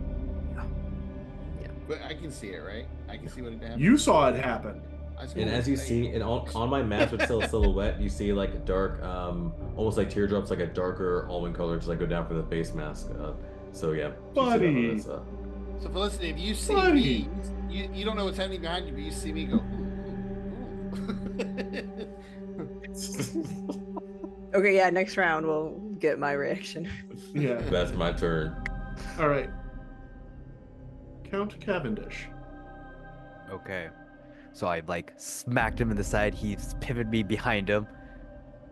And I'm just like, very good. Let's see if you could withstand the buffets of battle. And I'm just gonna throw my shield and just This works throw- every time. This works every time. And Yeah, as I'm fair. throwing my shield, I'm also lunging forward with my saber at the same Ooh. time. Upgrading. Okay. So let's see. Roll for me. Ooh, Come on, That's 8. a- Come on, 8. not an 8, but that's a 7. So I don't think that. Or actually, No, no, that's a that does- dueling. That does it. That's Yeah, a that does dueling. it. That's the top one for dueling. Yeah.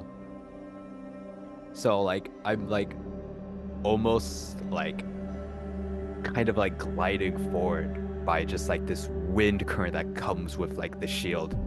So yeah, you're basically riding the after effect of your shield through this lance. He deflects the shield, leaving himself open as you slide past. And this time the roses aren't following the shield, they're following the very edge of your saber as you cut through him, and these rose petals fall, dissipating into nothingness as he spins around from the force of the head, planting the butt of his trident into the ground as he just looms himself back up, and you see him kick the end of it, spin the trident around himself, and go for a thrust on you. Roll me a vigor real quick. Okay. Come on. Oof. I don't know. I just picture like '90s Power Rangers, that old rock. Go Ranger, go go. I just missed. I got a 4, but I think I'm gonna use a Queen's Favor reroll. Okay. Yeah. Oof. Oof. Yeah, that's a 2. Not Yeah. meant to be. No. So yeah, Feel that. Oof, you feel take, and this is gonna hurt. You're gonna take 2 marks of peril from this one. Oof. Okay. As you get you feel it almost break through your ranger suit as the jaws of this thing clamp around you, and it goes from a trident to a spear tip, with you caught in between the blades as it forces you out, shredding you a little bit. Okay. I gotta make my roll, right? Yep, go ahead and make your roll.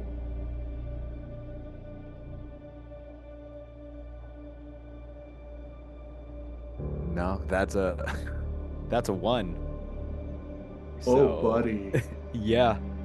So this is our One. first time that this has happened. Yeah. The Rangers don't die in this game, but they can fall under what's called the vapors. If you are at a point where you roll under your mark of peril, you are forced to leave the scene.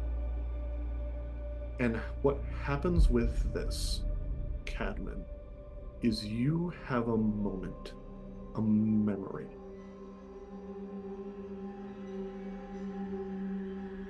And you've seen footwork like this once before. When, not Clovis, what's the other one's name? Hold on, Cecil? Cecil, when Cecil showed you how he fights on ships, this is the same footwork. Yo. So, very classical Sentai fashion. Sparks. Ah! And I tension back into Cadman, just like scarred up, and I fall to my knees. I'm like, brother! I collapse. And he slams and as you collapse down, in true Sentai Henshin fashion, he slams the butt of the trident in, and the jaws spring back open again.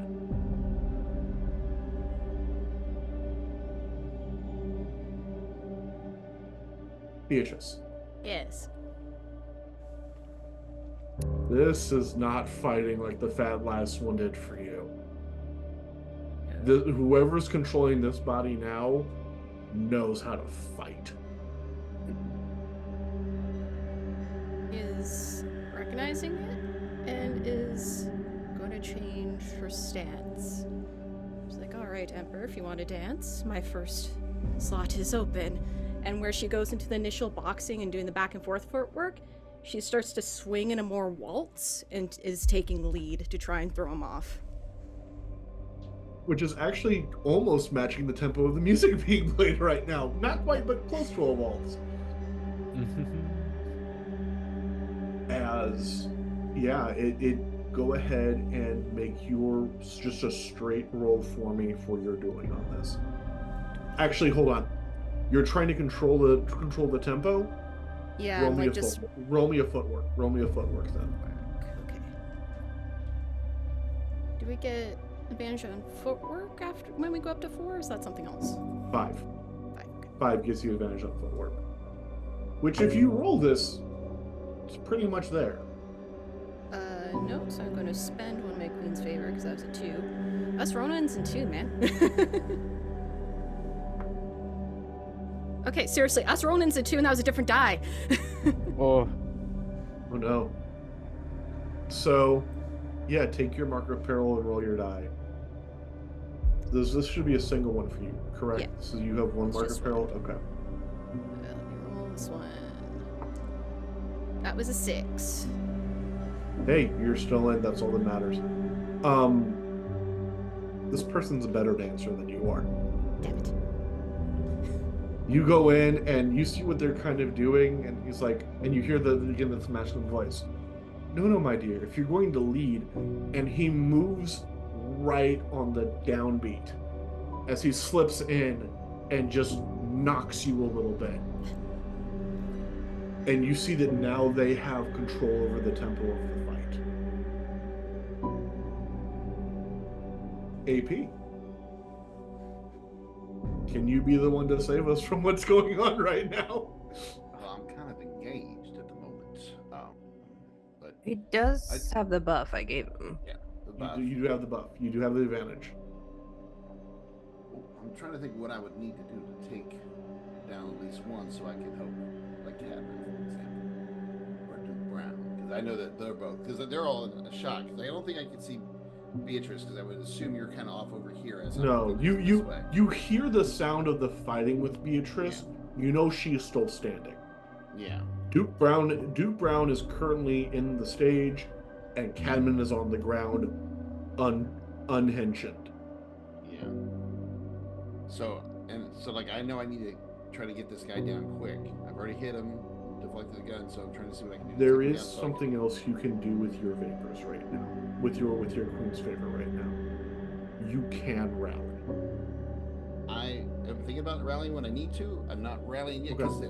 because Duke Brown just took. Because when we rally, doesn't it clear them completely, or does it clear everybody automatically, or just the people that are down? It clears the downed people and gets them back in the fight. See, and what I'm thinking is Duke Brown has already got 3. Beatrice, what are you at now? Or you're 1. I know Felicity and myself are all right, but I know Cabin's now. If I use it now and then next turn, Duke Brown has some bad luck, he could be going down. So I want to wait and pop it when it matters in that moment. That's fair, and that's fair. No, and that makes sense. But yeah, the rest of us do also have Queen's favor, so. Well, I just don't want us all burning it for, and I think It's right fair. now I have the most because I haven't spent any yet. So I think you and Beatrice are both at. Oh, you're at 5? I'm at 5. No, I I'm dropped at to 4. 3. I'm at 4. I'm at 4. 4. Yeah. Okay. 4. Okay. It's because you were Oh, talking so about the 5th one a minute ago, but my brain was on 5. Yeah. No. Yeah. So go ahead. Peter And doesn't want to save us. That's all. Just kidding. No, I want to You're save good. this one. You're kidding. I'm kidding. And I don't want You're everybody good. burning. I don't he want wants to save everybody. it when it counts. I don't want 2 people to have to burn for rally. So You see That's Cadman fall to his knees and it's just like, I never been to a hootenanny. Ah! got my headphones off, man. So okay. In that case, what are we doing? I'm gonna try to finish this with the one in front of me. Okay. Go ahead and roll your dueling for me. You've been pretty in control of this fight so far with him. So how are you trying to end? Yeah, I was just saying, I'm moving in and I'm firing several shots as I'm moving in to try Okay. to get him to focus on those, to like take those or block them or whatever he does, deflect, Right. and then come in with the sword for the actual. Go ahead, because you're trying to trip him up. Roll me a footwork, not a dueling on this one. That would be a 3. Is that That hits it. okay? 3. So you do also have the advantage. Go ahead and roll your other dice just to see if you get hero for me. No, I didn't. Almost. I got a 9. Oh, that would have been fantastic. If you got hero, that would have been hilarious. But no, yeah, you are. Yeah, no, 100%. Especially with you kind of having the guide of these dancing golden motes to the beat. You have entire rhythm as you take 2 shots, and you see that as you shoot, he's shooting, and he's actually shooting your shots down. Mm-hmm. As you've lulled him into a false step, and you're able to bring your saber straight across his chest, all the way up in a clean shot. And Let me go ahead. when my blade cuts, it doesn't do like rose petals or anything, but there's like this purple light energy that just comes out of it and Right. slices through. So And it slices through him. Ooh, and that works for your favor. And as it does, there's a moment where everything stops for you.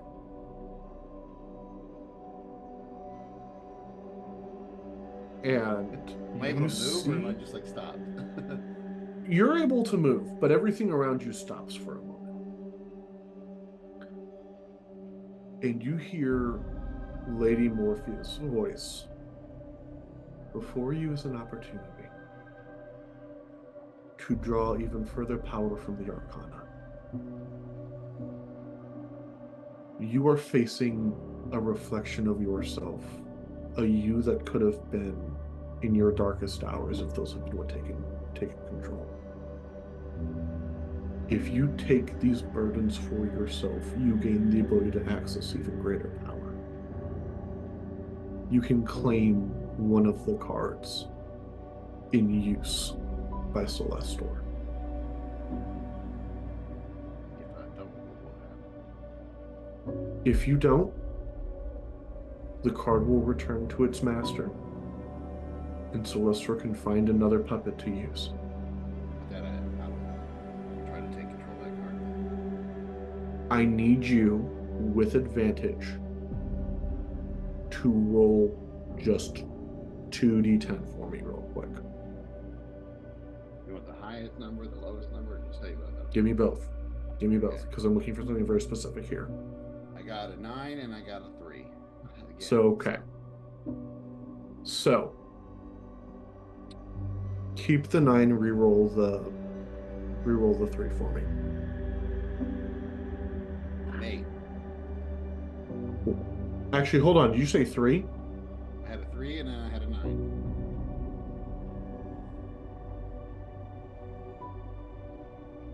Okay. Let me. It's either good or bad. It's got me. I'm just being dumb. Yeah, give me a second. Like, did you say a 3? Like, yes. No, this isn't a bad thing. Okay. I just Three want to is see if never I'm bad. It's a being magic dumb. number. I just Three is never want to see bad. if I'm being dumb. Well, 3 is No. my lucky number. So. So okay. Hold on. 9, 3, 12. No, I'm sorry. You had it right the first time. Because I was looking for a multiple of 4. Okay. You have 3 turns to claim this arcana. Okay. In this, what's going to be happening for this? Because this is something that's not part of the system. It's something that I've kind of done just for this. The Emperor's Arcana is the 4th Arcana.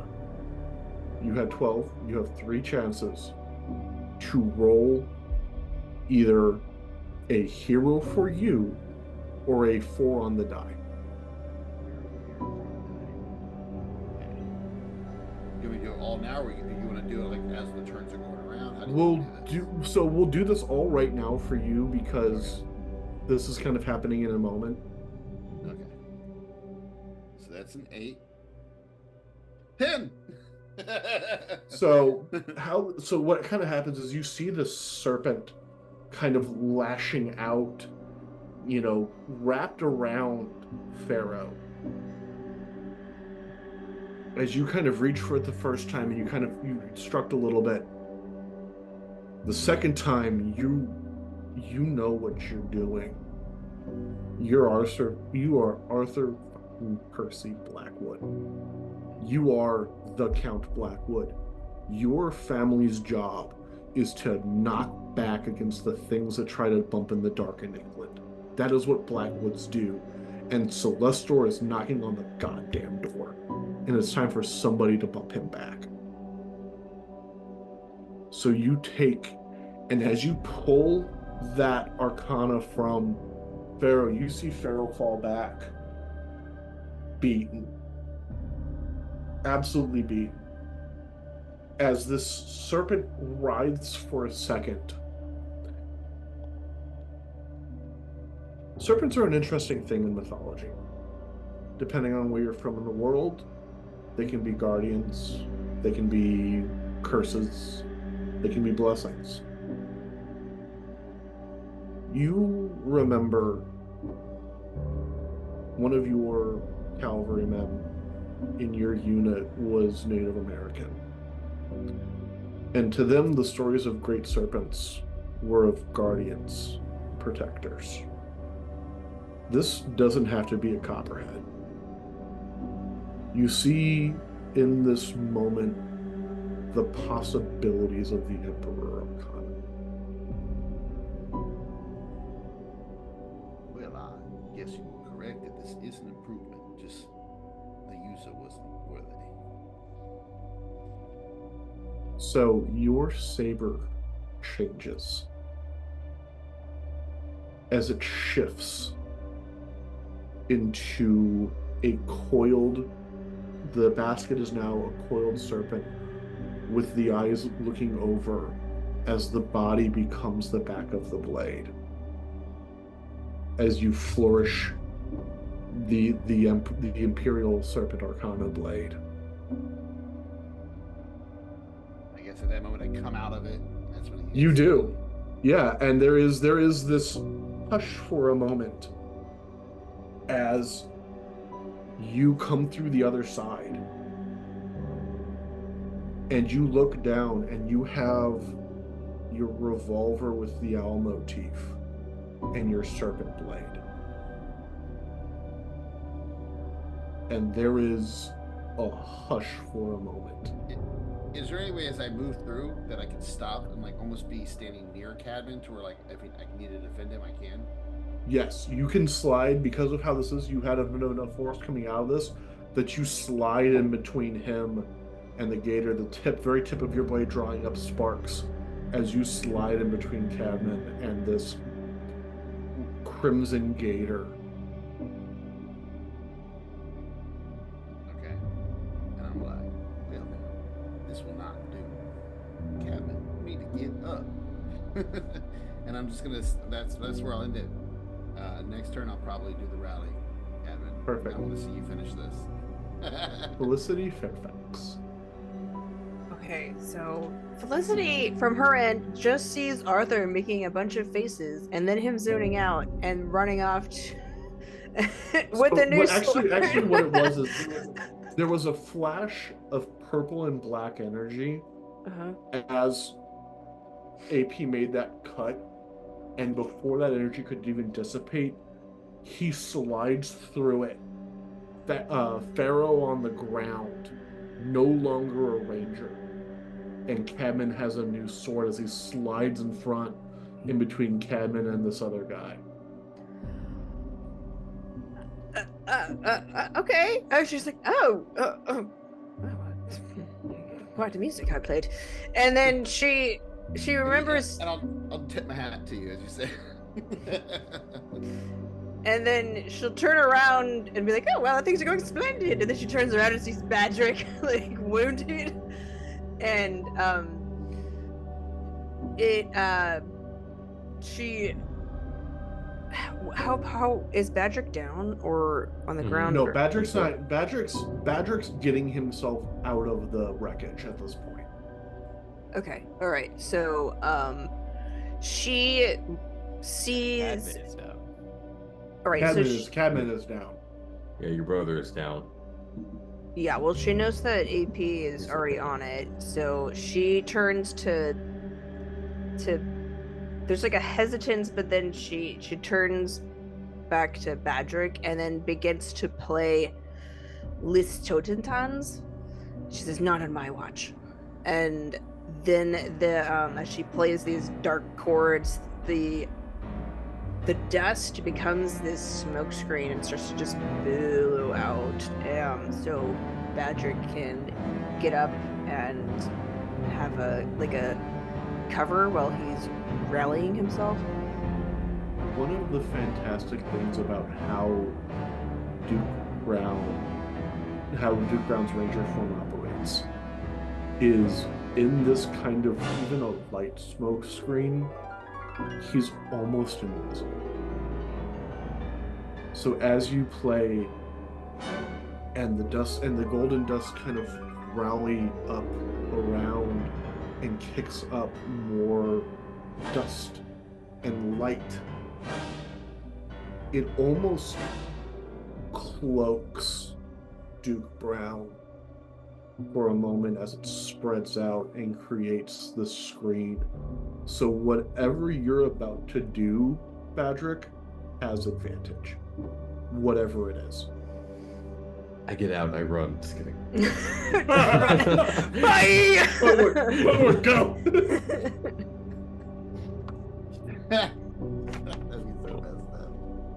Is that all you're gonna do? Is that your turn, Tiffany? Is that all you're going to? And going to yeah, do? she's walking slowly towards you and the Sagittarius while she's playing this, and so like visually the smoke screen of gold dust is covering her and covering you, and she's walking. So yeah, and there's a moment where you feel that it's just the two of you in this light, Badrick. I curse my heart for the way that it feels. I curse my heart for the way it feels.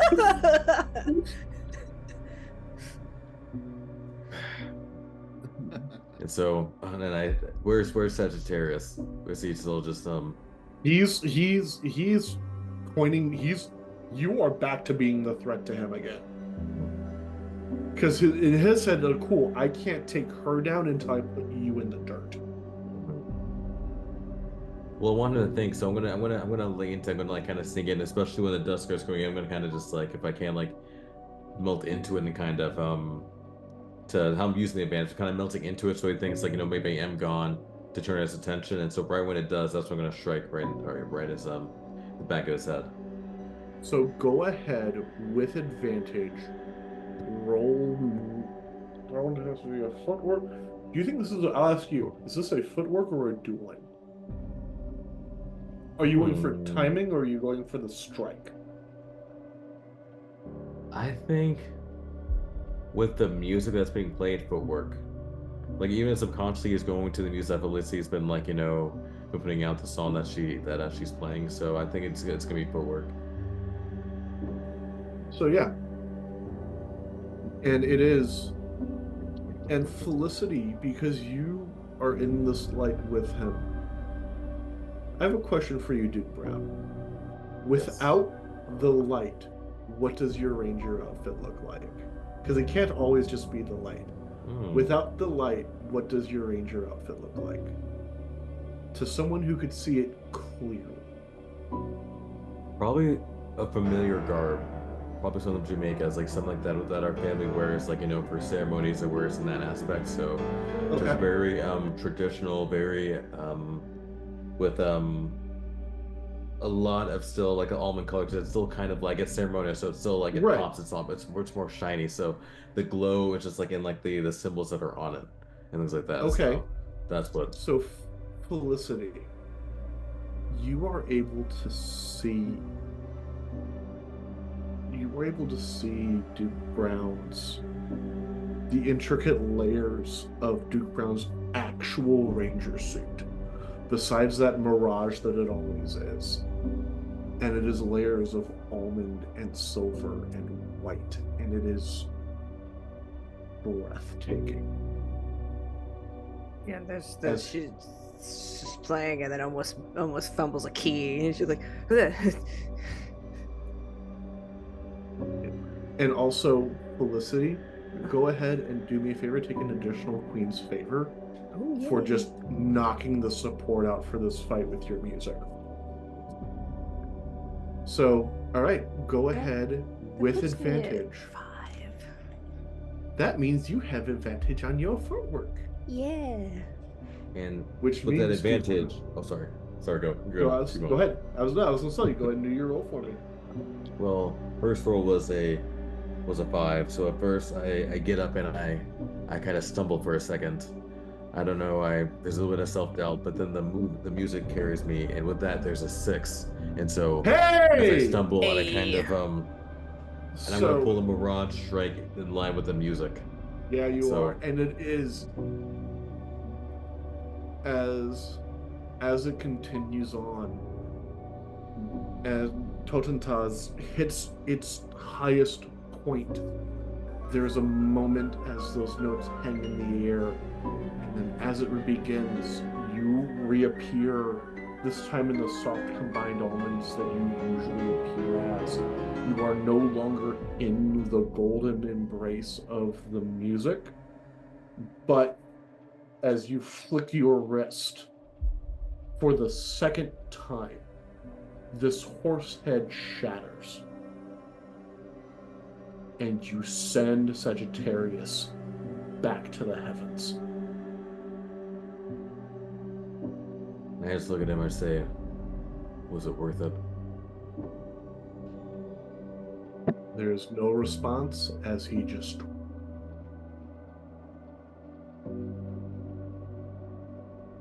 Cadman, you are currently not able to do anything. You're not part of the scene, so we're going to go ahead and go to Beatrice. Yep. So I can sort of hear, like, the sounds of battles starting to dissipate as each member of my team is starting to find victory in what they're doing. So I just turn to my puppeted sister, thinking for a second, drop the upper British accent, all of it. It's like, I do like a good scalping. And as much as you've been a wee schooner right now, I'm just going to do something wild. And I rush up. Instead of going for a punch, I just go in a full big hug. Roll me an alley cat. With your advantage. Like, I'm sure you both in there need it. And I rolled a 3 and a 4, so the 3... 3 gets it. Yeah. So you do, and as you embrace her in a hug, you feel there is something on the space in between the back of the neck and the rest of the suit, there's something there.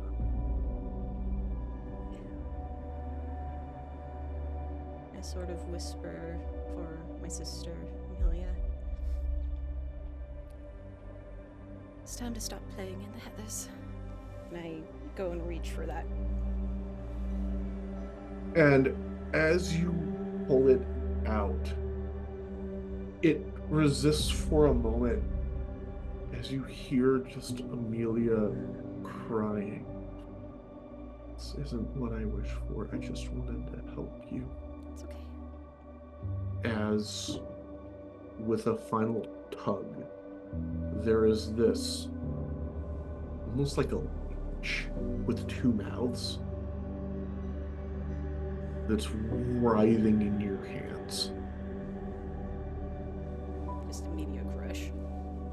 As you crush it, there is the cry of a hawk as the suit dissipates, and you hear a whisper in your ear of Celestor's voice. Don't worry, little swan. I'll find a better champion to face against you next time.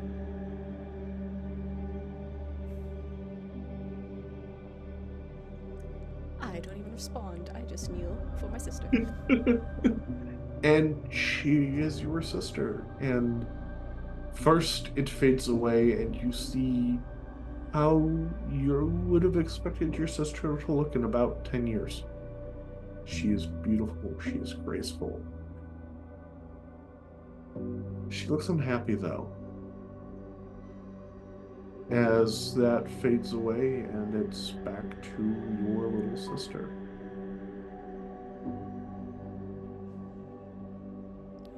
Millie. AP. Arthur stands there looking at the foe before him. He looks down at Cadman, and then he looks up, and I will spend a point to rally. Cool. I want Cadman, Cadman go to ahead and finish his clear. run. Yeah, Cadman, go ahead and clear your. Well, I'm gonna let you go ahead and do your thing. Okay. Yeah. What I say is, I look at this individual in front of me, this dragon or alligator, so to speak, and I would say, you, sir, are, as I like to say, all hat and no cattle. We are a team, we are friends, and we are family. And you and your boss will never stand us out, because we will always help each other up. We will always help each other rise. Cabin, my dear friend, why don't you cowboy on up and finish your fight? And I will tap you on the shoulder, like to kind of shake you out of like whatever you're like seeing with your brother's memories in your head, and like just kind of let you feel like that warmth, like that belief that you can do this kind of thing. Cadman, you were alone in memory. You were. Clovis, both of your brothers had always been beating you in duels your entire life. You know, every trick, every bit of, footwork, everything that you've learned from them that you've now turned into your own thing. You've mastered things that they've never known before, but you are lost in these memories. And then you feel a connection back to now. You feel this warmth resonate, and you are not alone. You've never been alone. And can I say, as I just said all this stuff, and now he's feeling it, I just want to say it, cowboy on up. We have a hootenanny to get to.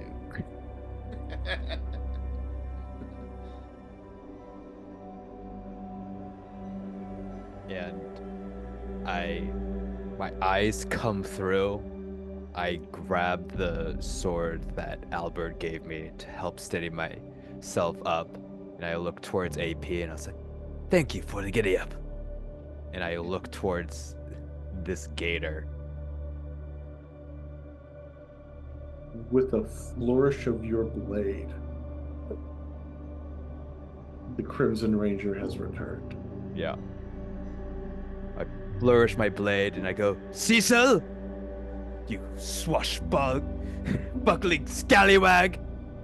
You bring dishonor to your family, your home, and shame to your brother. Doesn't Yeah. say a word.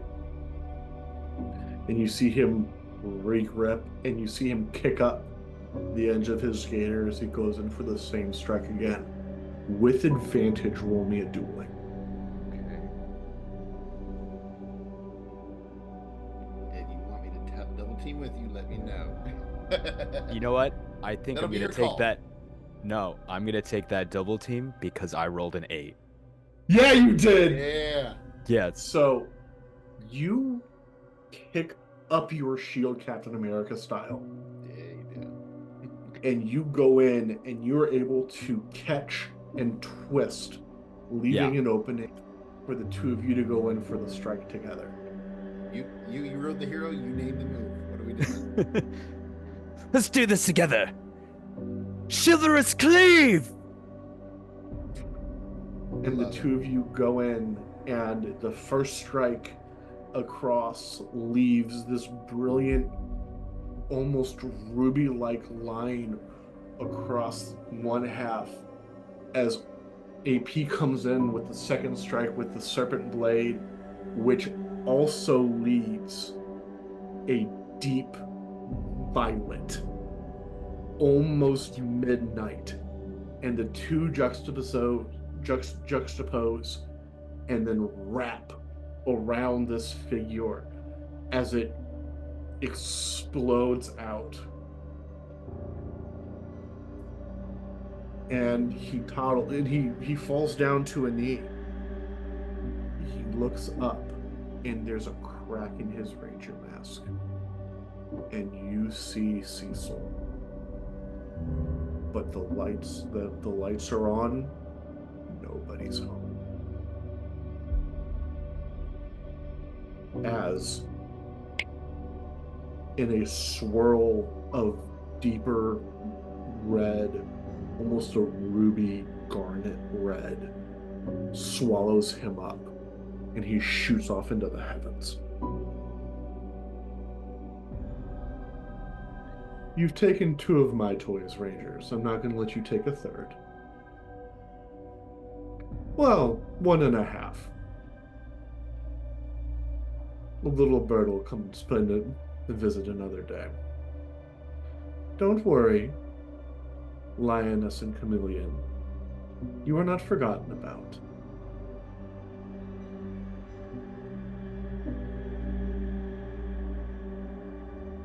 And things go quiet. Yeah, AP even knew not to say anything smart ass to that. We're not ready for that yet. As soon No. as we're out, I see everyone's okay, like all of us. I'm going to Yeah. take off the henchman. I'm gonna check to make sure everyone else like that was the party is okay. That no one else Make is sure like hurt or anything else. Make sure nobody's around though before you unhinge him, right? Well, yeah, of course, yes, Okay. of course. I'm gonna make sure. Yeah. I'm Same. gonna make sure we're all like with like each other. Like there's no one else there. Is there someone else around us? Because I definitely would make sure not to. There is nobody around you. Mhm. I turn towards AP. I reach out my hand and very much just like, thank you, brother. Yeah. Hell.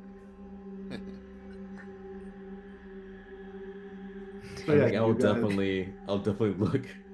I'll look at Felicity, then I won't say like it looked like something's about to be said, but then just Yeah, same. shakes head and Same. then takes off. Okay. She's like, I'll check on Beatrice, and then she just. Yeah, You I'm have gonna to- turn and check on Beatrice too, because I know I left Beatrice in the mid-fight, so I would turn to go check on Beatrice as well. I'm gonna check on the people, seeing that all of us are okay. Mr. Badman, Awake that was or your. currently So on she is asleep. Mm. She is out. Yeah, everyone would just be seeing Beatrice like cradling her, and like that storm you saw her come into the party before is now just a deluge of fury. Beatrice, is that your sister?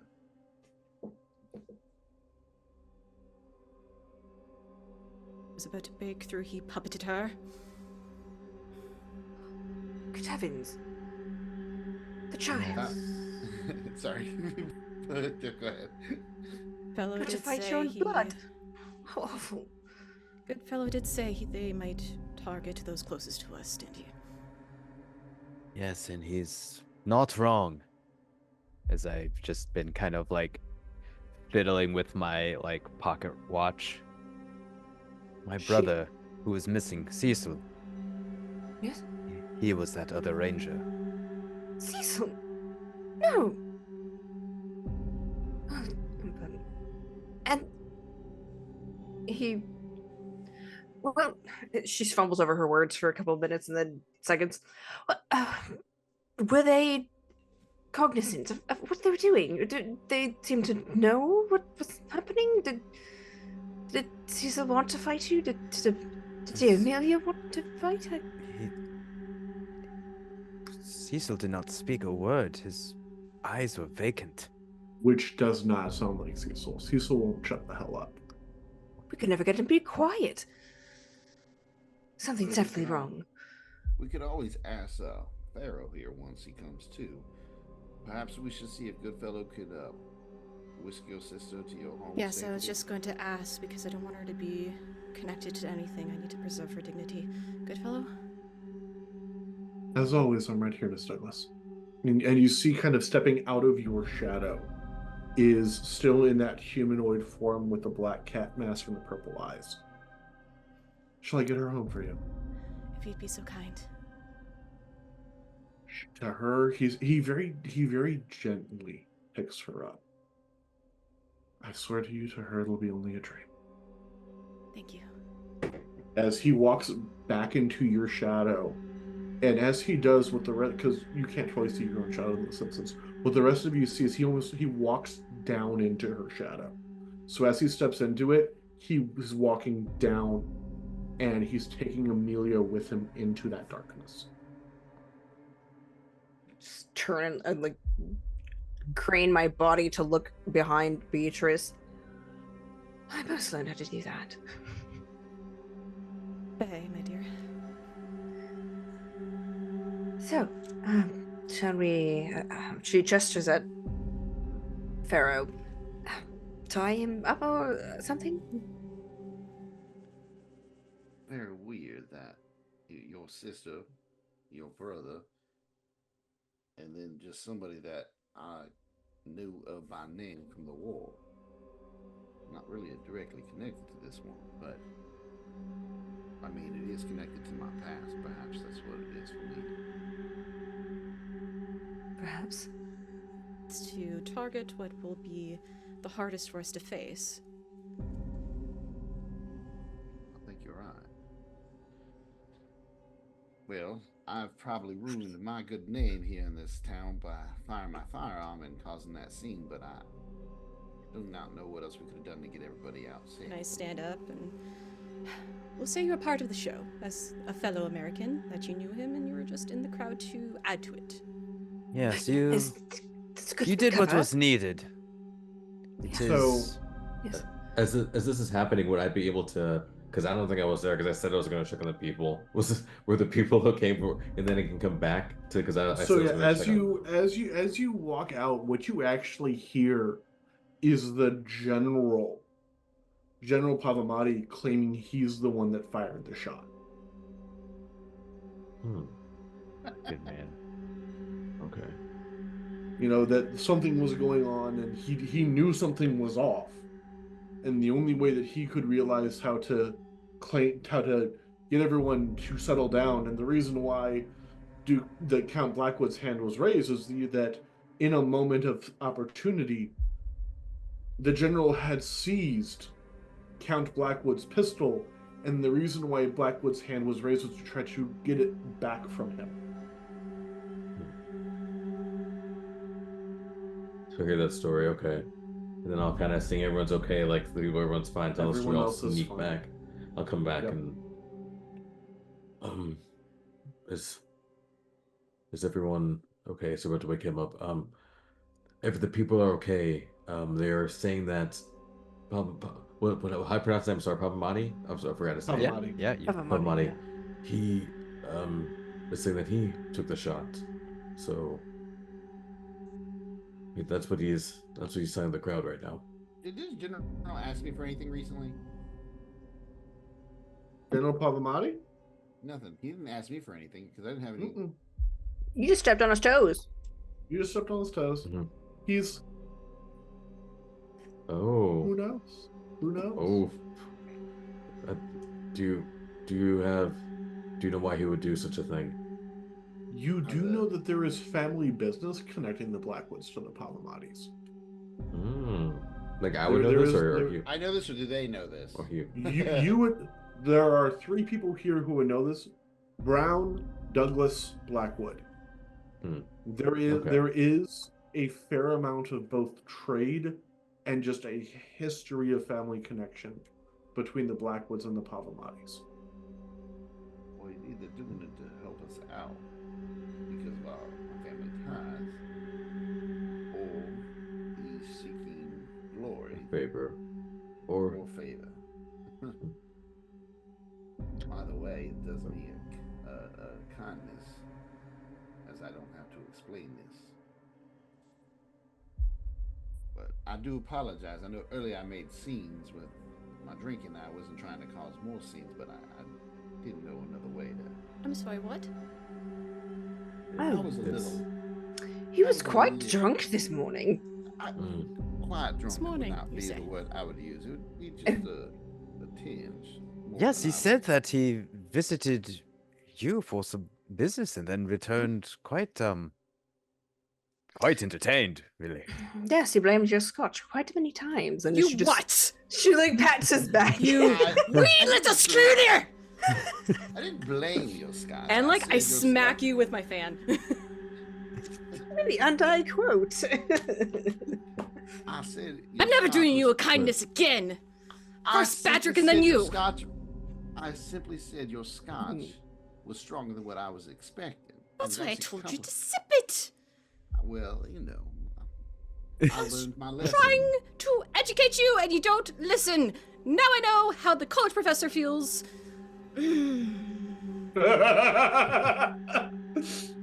And I begin walking away just muttering, there's a dance. There was a great man that wanted to dance with me. Let's focus on that. Yes, this is quite good. If it's any consolation, it was quite entertaining. You do not the- guzzle scotch!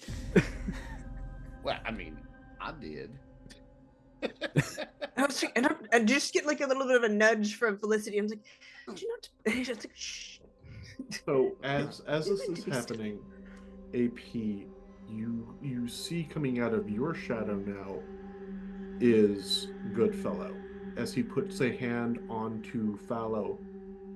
Return to the party. It'd be weird if you were amiss. I will deposit this somewhere safe and return it to you. Fair enough. As he drags, not gently, as he drags Pharaoh into your shadow. I don't know if I want him in my shadow. I suppose every shadow has its own, I don't know, room or closet, or are the shadows connected? You should ask Goodfellow that That's next time he a comes very out. interesting question. Yeah, that would be a Faye thing, and I'm just like tapping my own shadow. Oh, we should check the rest of the general public. No, I'm going to see Devonshires and Lady Pavamati. Speak with that general myself, so. I think, yeah, we're all gonna have it out, right? Yeah. Yes, we return to the dance floor. Yeah. Yeah, as you guys. Actually, I would kind of nudge Beatrice and Cadman, like, for us to go ahead and like to leave Felicity and Badger. Oh for, like, no. I was already walking out because I'm Yep. in fury. She's gone. Yeah, Yeah, yeah. so I I must like- be composed. I would love for us to like So- kind of already be gone, and then they're just kind of looking like, oh shit, they already left, you know? So, listen. Yeah, like we all gotta make our own excuses. It's like, oh, we need to There go. is a moment before Duke Brown starts to walk away. You have a moment. Do you do anything with it?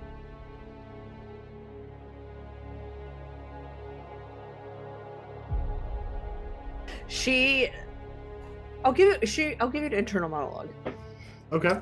Internal monologue. Just go to him. Just take his hand and do something. Do anything. No. He is supposed to court me. I am the lady. He is supposed to bring me flowers and give me attention and show me that I am a woman worth courting. He needs to put in the effort. So there's this internal monologue for Felicity. Duke Brown, you have a moment. So, Do you do anything with this moment? So as he walks, he's about to enter back into the dance. For a moment he turns around and briefly makes eye contact with Felicity, and then sighs. He takes the mask and puts it on, doesn't look back at her, and then just turns and walks back inside. Almost strangle the both of you. Do we have any internal monologue from Duke Brown? So that's my follow-up question. Is there an internal monologue for Duke Brown? Yes. Or is it what we expected? In his well, I don't know if we expect it to be, but in his mind he just remembers the music that Felicity is always playing. And it fills him with the most warmth and joy, and he hates it because he feels like he does not deserve that warmth and joy for the things that have happened, and just it can't end any way good with what's happened in his life so far. So he pushes that down as hard as he can, and just just tries to not think about it. It pervades. It's like that music, the song that gets stuck in your head. And so I wouldn't expect anything else. So I need both of you to roll an etiquette for me real quick. Because I just you do not have you burned that one. I know. You burned that one straight up, actually. Huh, okay. Well, what did you roll? What did you roll first? Well, I still have advantage. So I rolled a 1 and a 4. Etiquette, so you rolled your honor. I rolled a 2 because that's what we roll as Ronins. So since it was an etiquette, there is no marks of peril for this, so don't worry about that. But the 2 trumps, Duke Brown, you are able to prevent yourself from bobbing your head to the rhythm of the song in your head as you make your way back out into the crowd. I'm able to, even though I failed. You were able to prevent. No, you were able to prevent yourself from bobbing your head to the music. Oh, okay. Okay. That's good, at least. Oh, no, it's not. Felicity, he looks back at you, morose, as he slips the mask back on and disappears into the crowd. Yeah, so she's watching him disappear into the crowd, and it's just a shot of her watching him, and then when no one's around, there's just her flailing her arms up and kicking the dirt, and just and silently screaming. And she very after and then it's behind something, maybe the turning thing, or the stage or a bush, something, and then and then very calmly comes stepping out, Spring Vivaldi's piece. Nothing amiss. And returns to the ball. You also have a mystery dance partner.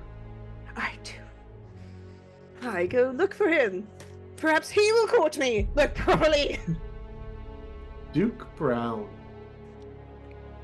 I need you to roll an etiquette to prevent being swarmed by mamas and forced into every dance for the rest of the night. And I'm exhausted too. It might be even with just because I'm tired. It is with disadvantage. Because I'm not feeling it. Your focus is not on this in the moment. Roll me an etiquette with disadvantage. To see if you can navigate away. 3 and a 4, so no. 3 and a 4, no, you don't. Go ahead, take your mark of peril, roll your dice. Oh, I gotta roll. That's 4. You have a chance. You have a chance to either leave this scene, which might be what you want, or a 4. That's a 4. That's a So you clear it. No, it's good because you had no, 4, it right? is. True, yes it is. So you bounce back from this. And Oh, you I have an idea. flip. Go ahead. No, your idea is going to be better than mine. Go ahead.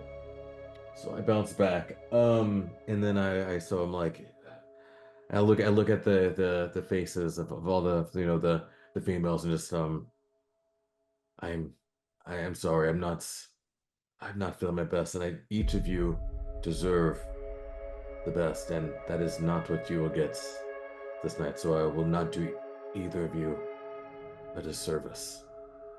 I'm sorry. They eat it the fuck up. As you make so, where are you heading? Are you ready going to one of the resting areas? Are you going towards one of the bars? Where are you going? Where to know where it can kind of be and be like the most like inconspicuous, or just the most like where can I? So there is. Do I know there any spot is here? There is a bar that has more of the elder gentlemen, where you could kind of just blend into the crowd of men.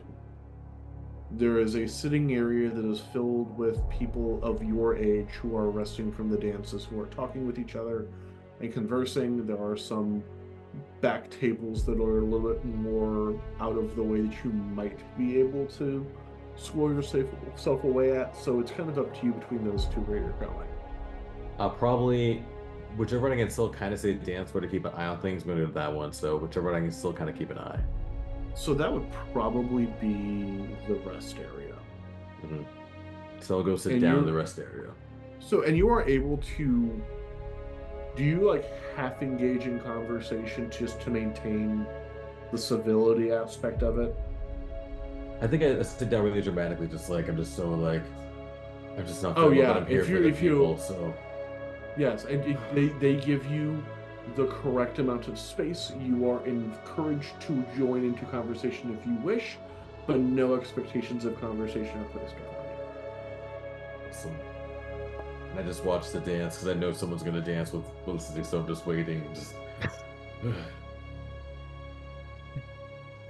All right, so the first dance is for those who are betrothed and those who are actively courting individuals.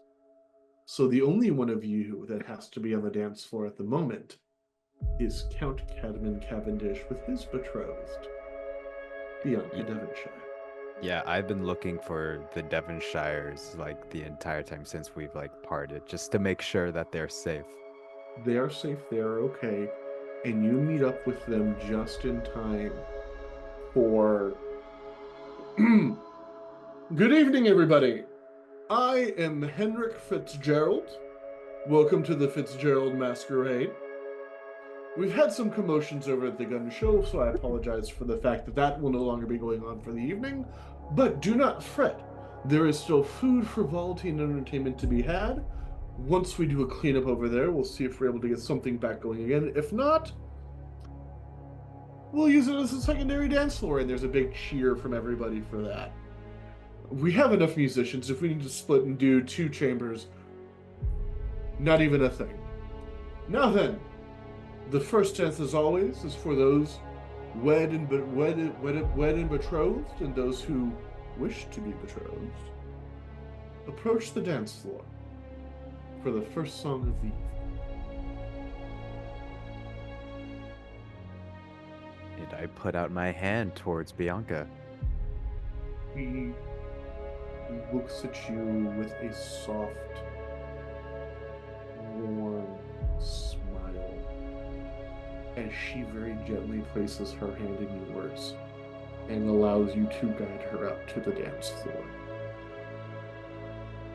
As her hand meets mine, I put another hand on top of it, and I'm like, thank goodness that you are safe. Thank goodness you were safe. I was worried, she says as you lead her out to the dance floor. And It's It was nothing more than your fellow knight fending off a dragon. Child's play. well, my Don Quixote, she says with a smile as the two of you kind of fall into the rhythm of just a dance. It is not even about the music for you at this point.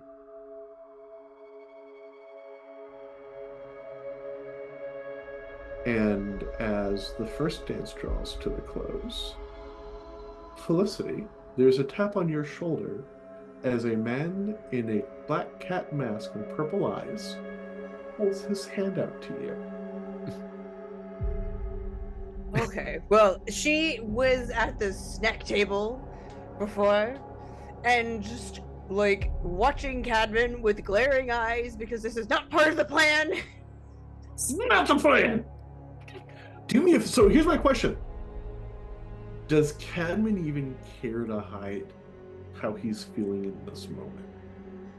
Cadman doesn't even hear the music, as his eyes has just been locked in Bianca, just because of there was the fear that he would have lost her.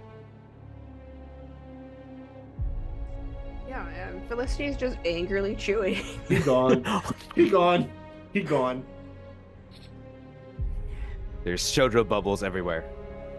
There are shoujo bubbles everywhere.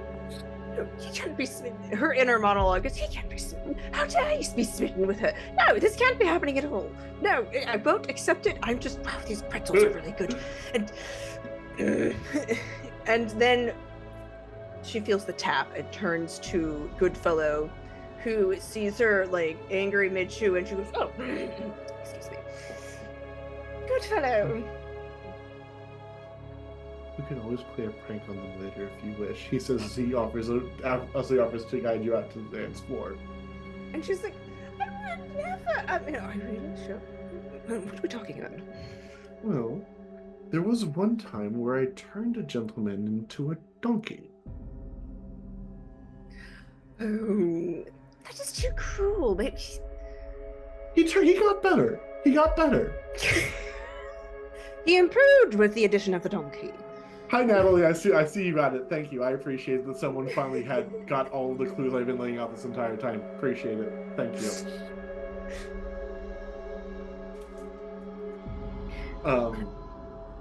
So yeah, he leads you out to the dance floor. Go ahead and roll footwork for me.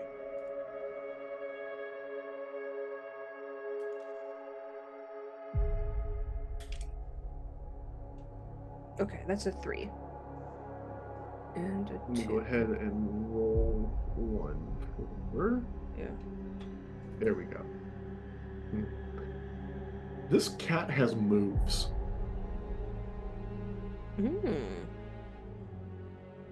Duke Brown, from your position watching the dance floor, you see Goodfellow, of all people, of all things, leading Felicity not only onto the dance floor, but through the dance with such grace and aplomb that people are falling away and just stopping as the two of them are just owning the dance together. She is having a blast. He is having the best time. And as you two are dancing, he's telling you more things about the kind of pranks you two could pull. You know, I don't have to turn him all the way into the donkey. I can just give him some donkey ears. No. And you see them laughing. You just let's be fair. There are times when Cadman can be a bit of an ass. Why not have him look it a little bit? Well, if the shoe fits, perhaps we should put it That's on. what I'm saying, right? As that's And happening, as- I think Patrick was just gonna be like, you know, at first he's kind of like, you know, kind of angry. Then he's like, it's better that way. Anyone's better that way. So, choosers. AP, are you nearby him? You're muted. I don't think I would have been because I was looking for the general. Oh yeah, that's right. You were looking for the general. Yeah, we'll get to you in just a second. Yeah. We'll get you in between the dances. So yeah, you, Felicity, you have a fantastic time on the dance floor. I want to talk to Goodfellow a little bit more. Sure. Okay. So afterwards, he leads you off. He's like, well, we have some time before the third dance, and I see. He's like, do you have a partner for the third dance? Well, I do have a. Yes, I do. It was I'm looking for his name. Jeez, it was like Grige. Grige. There was a fellow who introduced himself as Grige. You see Goodfellow freeze at that name. My good man. Goodfellow, what's wrong? Be very careful. She's like, oh no, did I accept a dance with the Fae? Do you remember the three Fae that we talked about at Morpheus Palace? Yes. Oh no, I knew that name sounded familiar. And she's just like, Be very careful. how do you be careful? How do you be careful around Fae? Don't offer anything. Don't tell him anything about you. Don't. You've already accepted the dance, so you have to do the dance. To not do the dance is to invite grievous issues. He is ancient. He is as old as Oberon and as influential as Titania herself. Why should he want to dance with me? Nervous eating. He enjoys collecting pretty things. There's a pause, and then she blushes and just like. Don't blush if he says something like that. Please don't blush. You might take that as an invitation. Okay. She just takes something she doesn't like and eats it. Yeah. Just do the dance. Be pleasant. Make no invitations. Accept no invitations. Hopefully he's just wanting to dance with a beautiful woman in a beautiful gown with a beautiful mask, and then he'll be moving on. Fae. There are many Fae here. This ball had an open invitation. All are welcome here. That's how Celestial was able to sneak in what he was able to.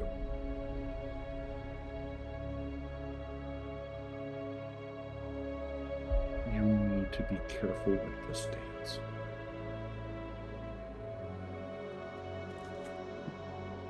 AP. Of course.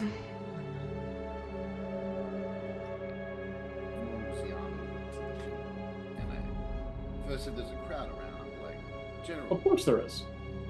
General, I am deeply sorry that I did not know what you were doing when you grabbed my firearm and fired, but I must commend you in your efforts to help the people around here get to safety. Oh, but of course. Oh, my dear friend. He looks at, oh, my dear friends. Pardon me a moment. As you see him stand up, as he puts a little bit of weight onto his cane, and you see it's a wolf-headed cane. And he has on blue and silver with a silver wolf mask. You read my mind. Did you want to have a private conversation? Oh, if you don't mind, actually, I was needing to refill my glass, and I see you are without one. Yes, Don't take the stuff from the Kemen bar. Follow me.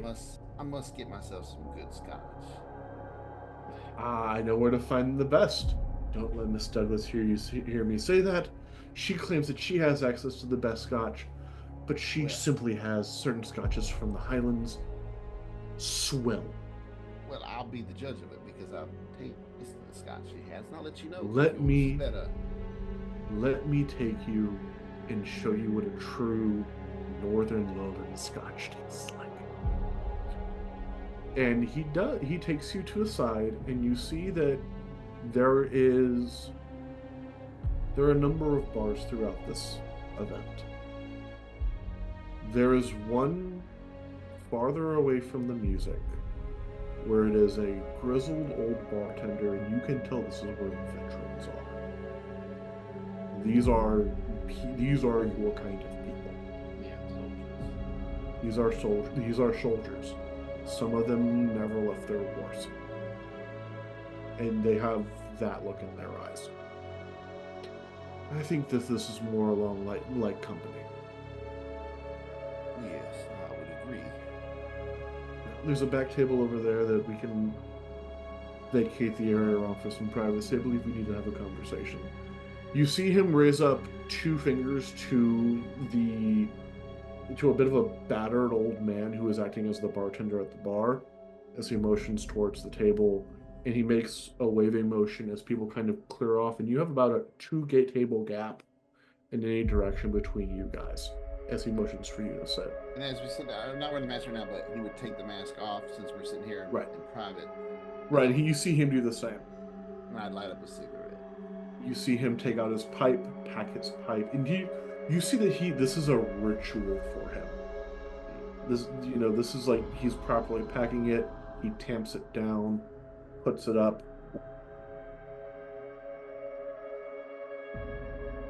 So, you and I both know that story you told is not the true story.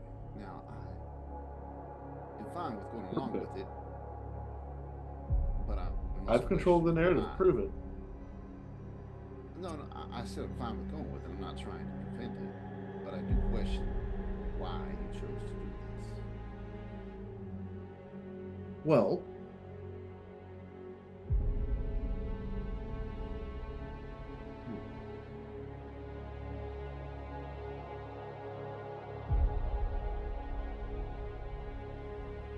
I've watched. You see him trying to think for a moment. He looks you up and down. Can you give me your word of honor as a soldier that what I'm about to tell you stays with you? Yes. And he said it with sincerity, yes. He holds up a minute he holds up a finger to wait as the drinks are come over. And this is a much heavier scotch. The caramel notes, there's more of a smokiness to it. It's not as dry and smoky as an Islay scotch, but it's heavier. It's not as sweet. It bites you a little bit. That is good scotch, he says as he takes a sip and places it down. Well, I will agree that it is good scotch. I'm not quite sold that it's better. Smart man. Queen of the Ring is not someone you wish to make an enemy of. But it gets tiring, you know. Battle. Or living with the scars of battle. Watching other people fight the battle that you fought for.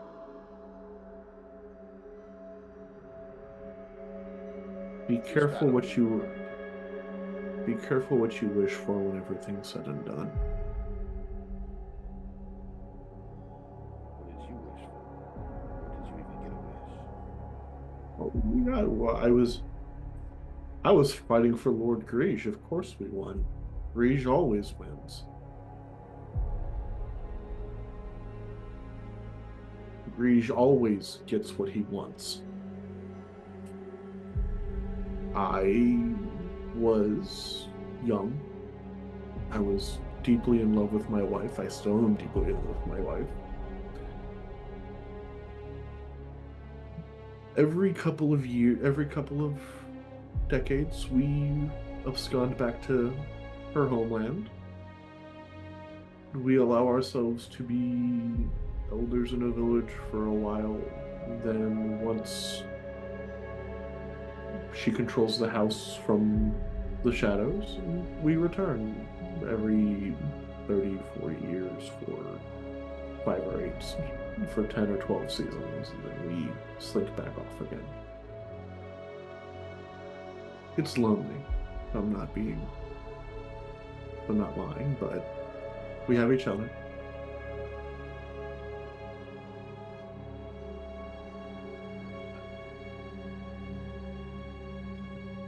That's the worst face to pause on. When you're married for 3,000 years, a woman. Yeah, you were 600. Yeah. Can you imagine the information she has on you in 600 years of marriage? That is a frightening situation to be in. Why do you think I let my wife win? It's easier. May I just say, I am not married. My father was. What he told me is, you don't let your wife win, you just don't win. You just lose. Your father sounds to be a wise coward. Well, I wouldn't call him a coward, I would just call him wise. Fair. I'm also a stubborn fool, so take that for what you will also. I know what I am. It's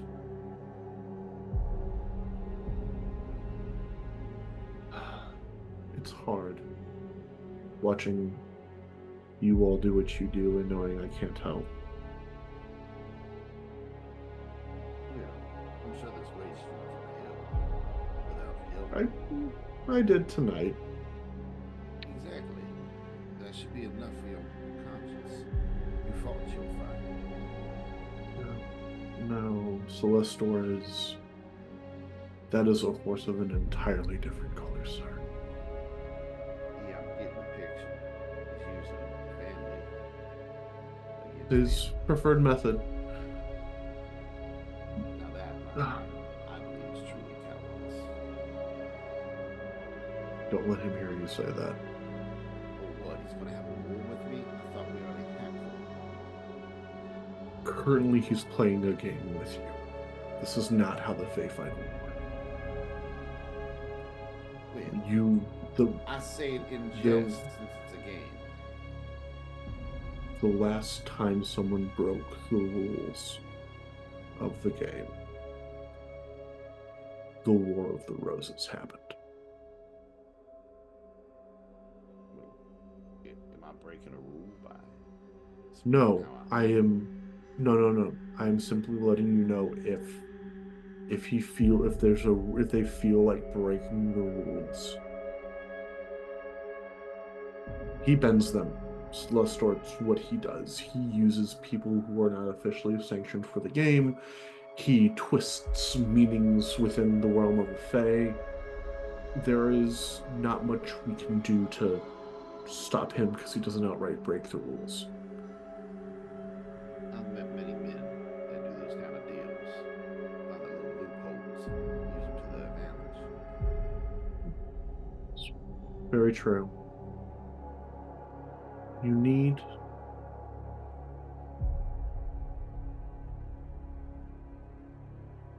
I saw you take your second arcana. Or at least I can tell you've taken your second arcana. I'm not going to ask you what it is. It's deeply personal for you. Things aren't going to get inherently easier for you. I want you to know that. They never do. No, they don't. But you seem a man of principles, Count Blackwood. I like to believe so. Hold on to those principles. Don't let this game change you. It has a habit of pulling the best out of some and the worst out of others. And you might not have anyone at the moment, but you know, my daughter's accounted, my great-great-great-granddaughter is accounted for. But I do have some nieces who are entirely in the market. Well, There has to be a Countess Blackwood. Come, good sir. let's focus on one adventure at a time. I'm focusing on this one at the moment. Perhaps when the danger has passed, then I can think. Is it not about better to have something to fight for and something to come home to at the end of all of it? We're going to cut from that back over to Beatrice and Felicity for the third dance. Okay, yeah. That's fine. It's fine, Felicity. You're only going to go talk to someone older than the planet, and it's fine. I'm not as old. I'm not older than the planet. I'm simply as old as the planet, my dear. Oh. You see, he has a very warm voice. It is stone against stone, but it's not harsh. It's rumbling and it's bassy. There's a warmth to it that is not quite what is expected from how Philip was explaining this individual to you. Yeah, there's a conflict of conflicting information going on right here. As Felicity's looking at him like, can you? Well, you should know. I know who you are, and you know who I am. I would hope so. I would hope that you know who I am. Yes, you would. So, shall we dance? Do the dancing. Let us dance. Beatrice, you are in the middle of enjoying whatever it is, and as you begin to look around as the third dance begins to begin, there's a scent of juniper and spruce right next to you. It seems to appear out of nowhere. I think she was absentmindedly just like holding a glass of mulled wine that she hasn't been drinking at all through the first two dances. Just sort of, oh, hello. Lady Douglas, are you well? You've just been holding on to that glass the entire evening so far. I suppose just lost in thoughts of fancy. Do you care to break me out of it or continue it? He offers you his hand. That depends, my dear lady. Which would you prefer? Let's see if the dance shows us the way. And I put the glass down and take his hand. As you take his hand, he lifts his hand, putting you into a pirouette as he takes you and folds the two of you right into the dance. And I need footwork rolls from Beatrice and Felicity, please.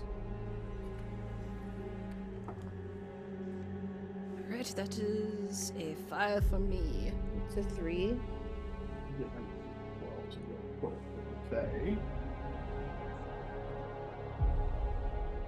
No, they both rolled 12, so they're perfect. And yeah, you are both swept up into the graces of dancing with a fae. It is like the music itself is alive and leading you around the dance floor. Tell me, Miss Fairfax. I know that this game is never for one wishes for, but how do you find it? And then her inner monologue is like, well, he's just a man. He's just a man. You talk to men. He's just a man. It's fine. Well, I suppose it's her brain just stops. She's like, honestly, I can handle it. Why you were chosen for it. It appears so. I didn't choose, mind you. None of us truly get to choose. He says as he puts you up into a pirouette for a second as he does a box step around you, pulling you back in close back to dance again. The reality is we're just as trapped by the rules of this damnable thing as you are. And apologize on behalf of the three of us who are involved if no one's done so for you yet. It is unfair how many people are still affected by a decision made by one man thousands of years ago.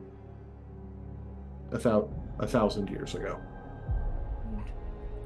What would you do if the games no longer had to happen?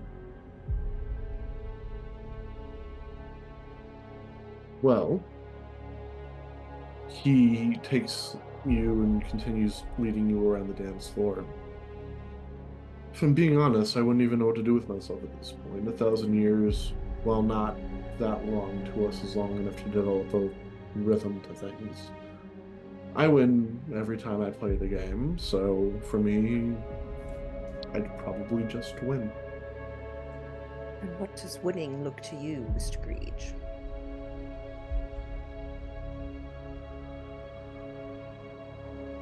Well, stability for one. There wouldn't be any more need of wars or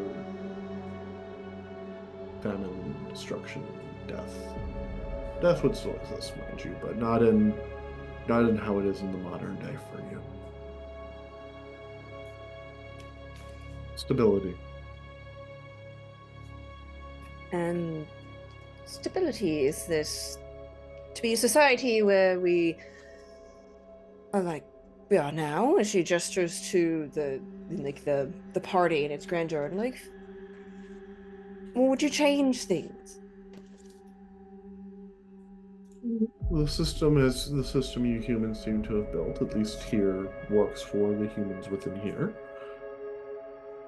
There are places in the world that are not as stable.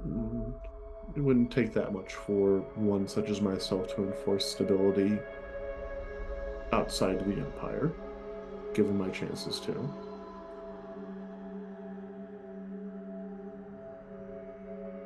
Sorry, I'm writing. Okay. So you would see to it that the world would be stable. Yes. Moving much like this dance, he says, as you continue through the patterns. Stable, everything in motion, everything spinning, turning, everything in step. Every beat exactly as it should be, he says, as he, and the same spot in the rotation, does another perfect box step around you as he pulls you up into a spin. And how do you know how things should be?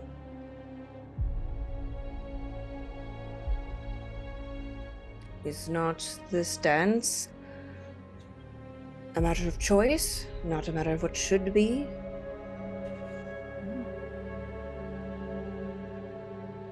Is there a correct dance, or is there an incorrect dance?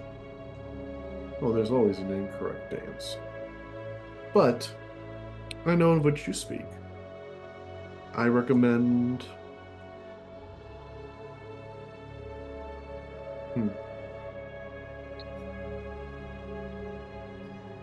There's always a correct dance for the correct time. Those who know how to listen to the music will always know what the proper dance is, even if others are tone deaf. The benefit of being me, very keen hearing. And what should happen to those of us who are tone deaf? He says, as you ask that, you come to the realization that he has been entirely leading you through this dance this entire time. You simply have to follow the lead.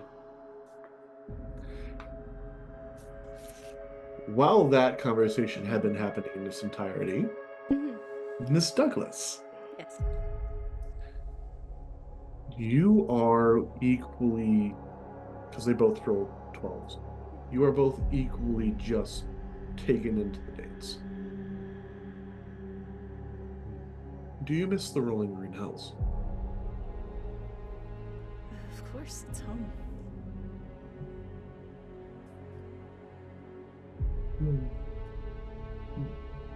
I miss them. It's hard being far away from the place you belong. It only makes it so much better when you do make it back. I long for it, but it'll be some time still before I'm allowed to be there, but one of these days. Well, I'm sure home needs to see the coming of spring at some point.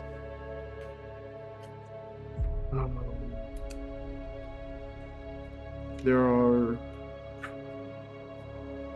as always, deals in play, bargains struck.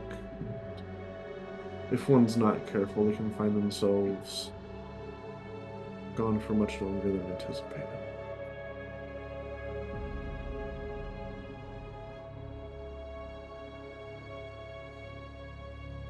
I have information for you. I simply need to know what you would pay for the information on the Cavendish brothers. About it for a moment. I wish not for your looks, I wish not for your youth. Such things would rob the world of the beauty that I wish not see gone. I don't think I would pay anything, because time will eventually show what is true. But will time show what is true in enough time? And only one has to make it so.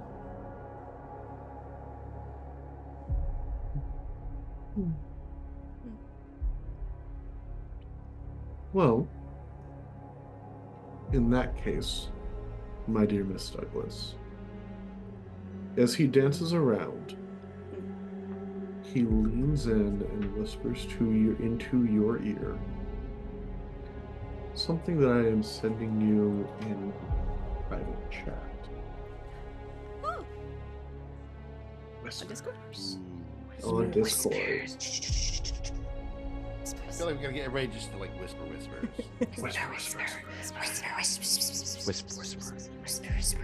I'm pretty sure it's just Clovis and Cecil are just dead. Yeah, they're just not coming back. They're just changelings now. Don't worry about Yeah, it. they're just gone forever. You didn't offer me anything, so I ate them. So ate them. It's Right. your fault now. This is your Tasty. fault. You did this. You did.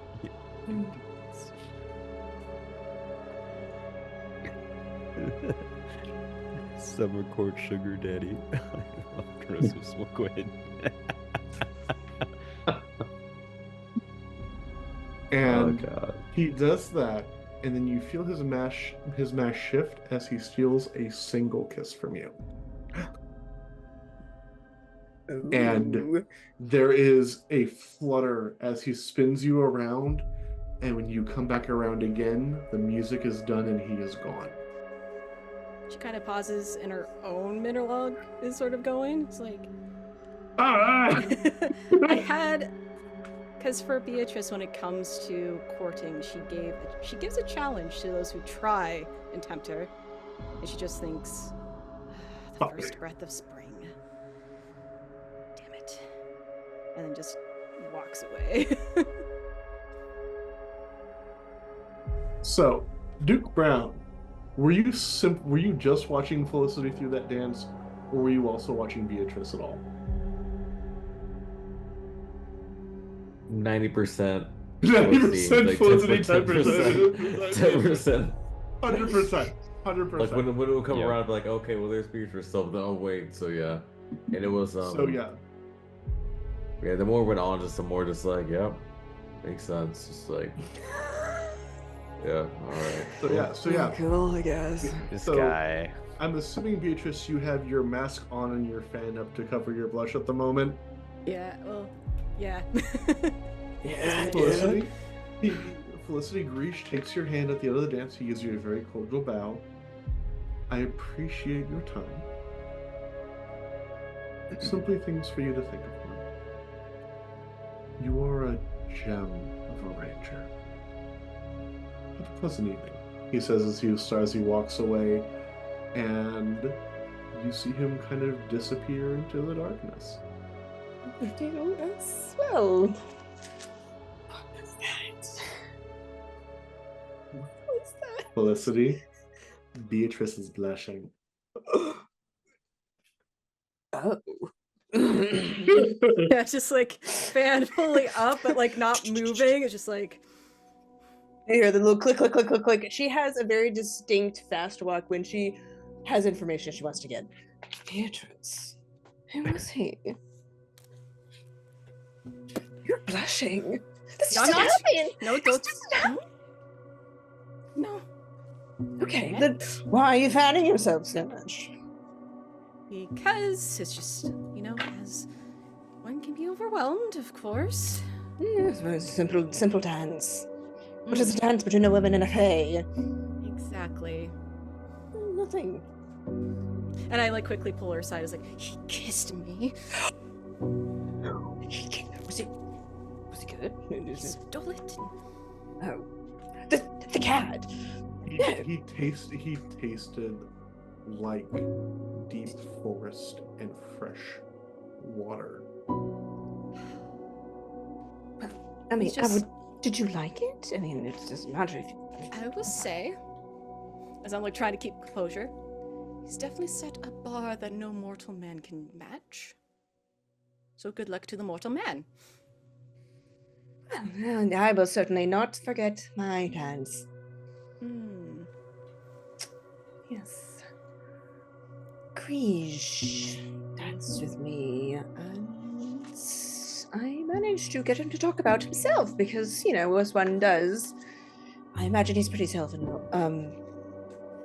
Absorbed. absorbed, self-involved for being long-lived. You know, like Probably has a lot to talk about. so, he wants to take over the world should the games end. You know, as one fate does. As one fae does, and he would see to it that there'd be no more famines and no more wars and possibly no more free will. I'm not sure about that. I'm not sure about that part. I couldn't quite get it out of him. Yeah, that's a little. Yes, he seemed to think that he would know what was best in every situation. I just learned something, and I'm sort of like now walking with Felicity and sort of keeping a lookout for Cadman. Hammond, are you making goo goo gaga eyes at your betrothed at the moment?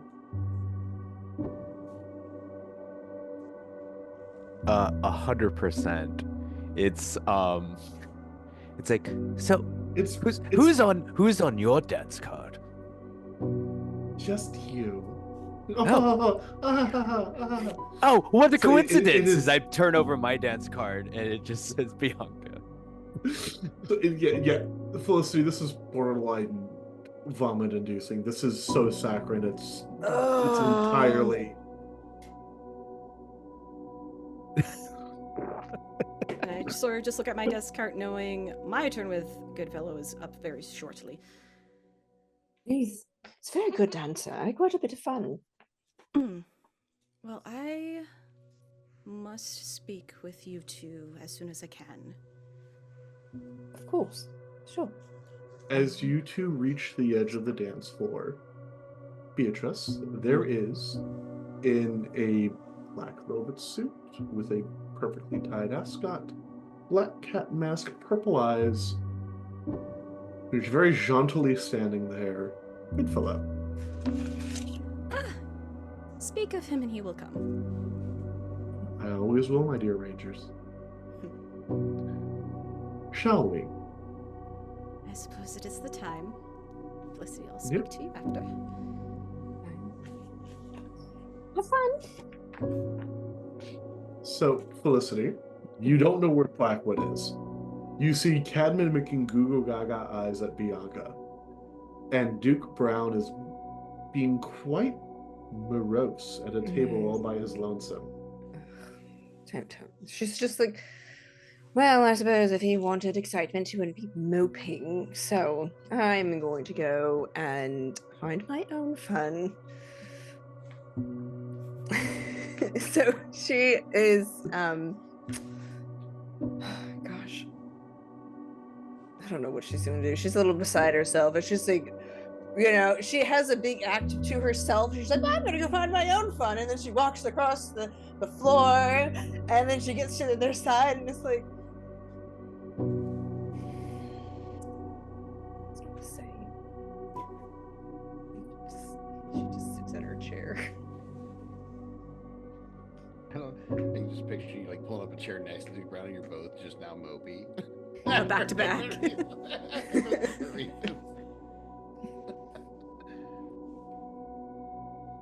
What is AP This. doing? AP's drinking with a veteran right now. Gotcha. Mhm. Yeah, I had a response for his stuff too, so let me know when you want to come back. Yeah. This dance, Beatrice, is not a standard ball dance. This is a tango. This is a very risky dance for a public ball. And Goodfellow smiles, bows to you, and extends his hand as you two, and he pulls you close, and you guys are off to the races. While that's going on, AP.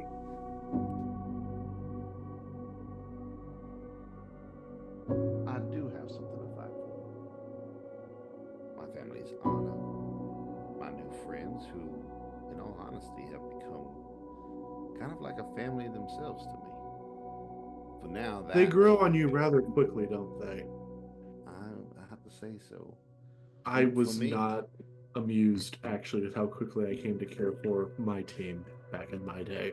I'm not even going to lie to you about that. It was mildly frustrating, actually, because there were these two idiots who just wouldn't kiss. What were the names?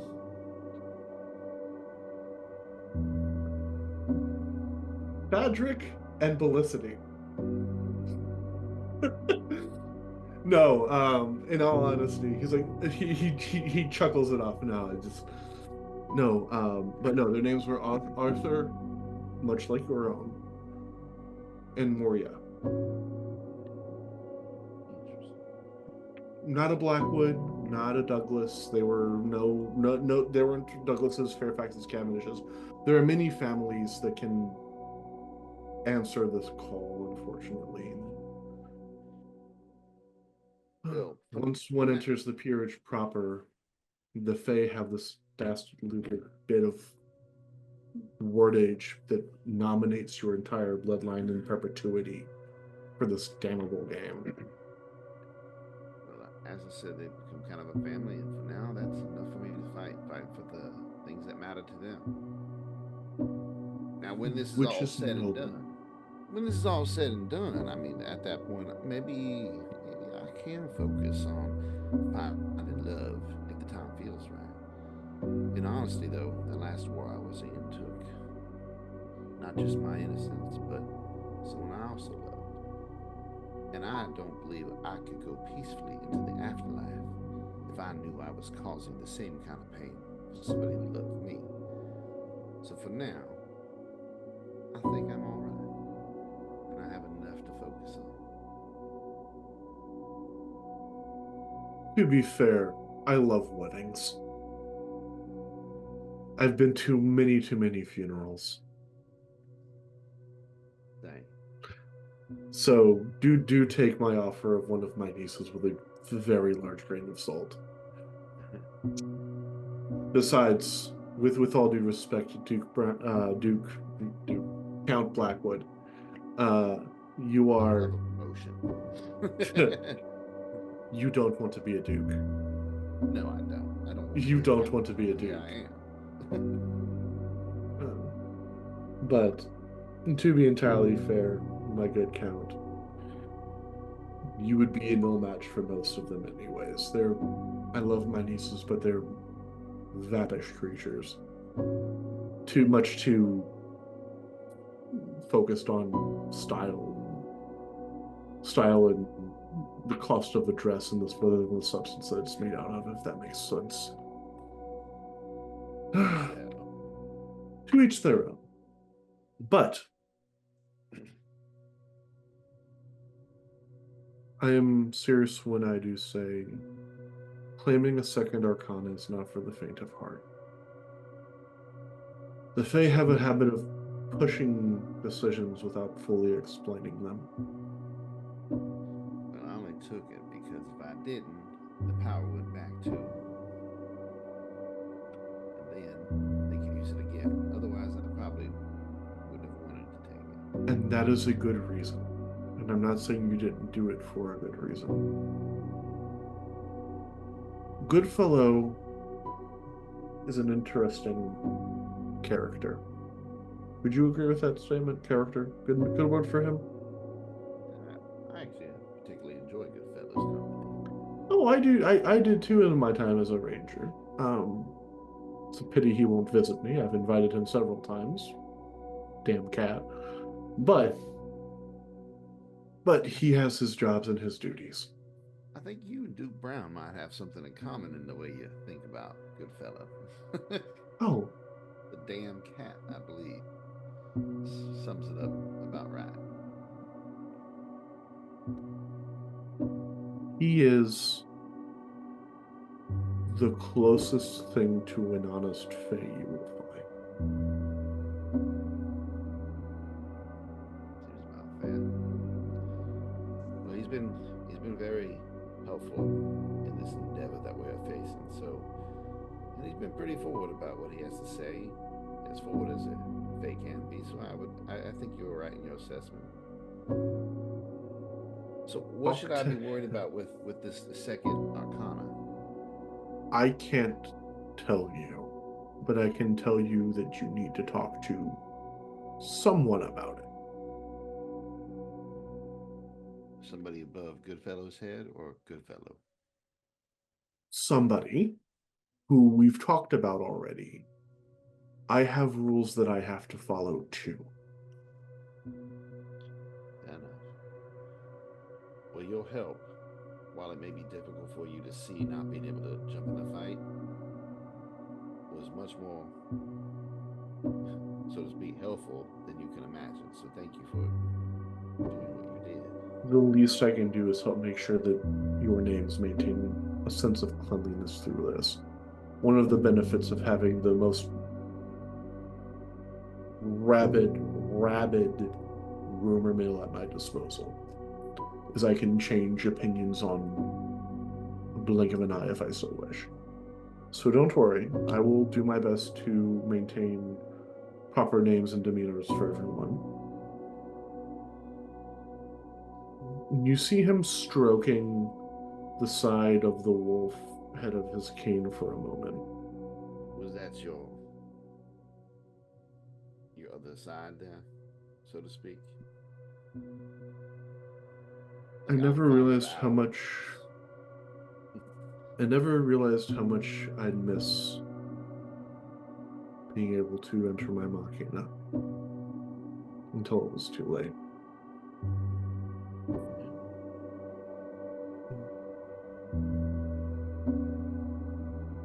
You've not summoned yours yet. There's not been enough destruction within the city for that to have happened. When you do, it is jarring. You sense more. Well, good to know.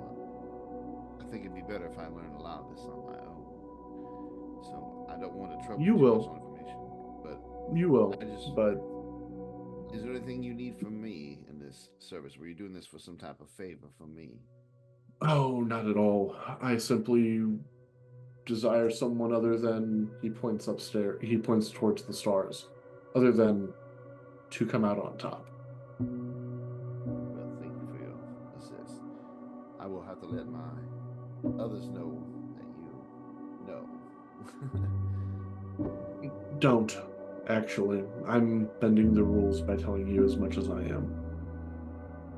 From one soldier to another, then I will take your information with me and keep it private for now. I appreciate that.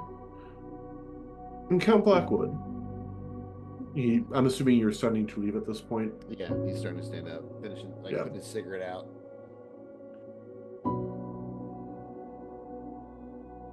Pay attention to your dreams. Well, that's fine. I don't really have any these days. So. Oh, you will. Oh, you will. And there's a space there as you walk away. And I'm just, and you know what? At that moment, I kind of reach in and I touch the second card, thinking this is probably what's going to be bringing whatever is next. So I'm kind of, damn it. So, your whirlwind tango with Goodfellow ends, and he puts you into a dangerously low dip that is borderline scandalous. Oh my. Felicity is definitely sipping the tea. She's just like, oh my. So question for Catman. Do you tango with Bianca? Oh, of course. Scandalous. Go ahead and roll a footwork for me.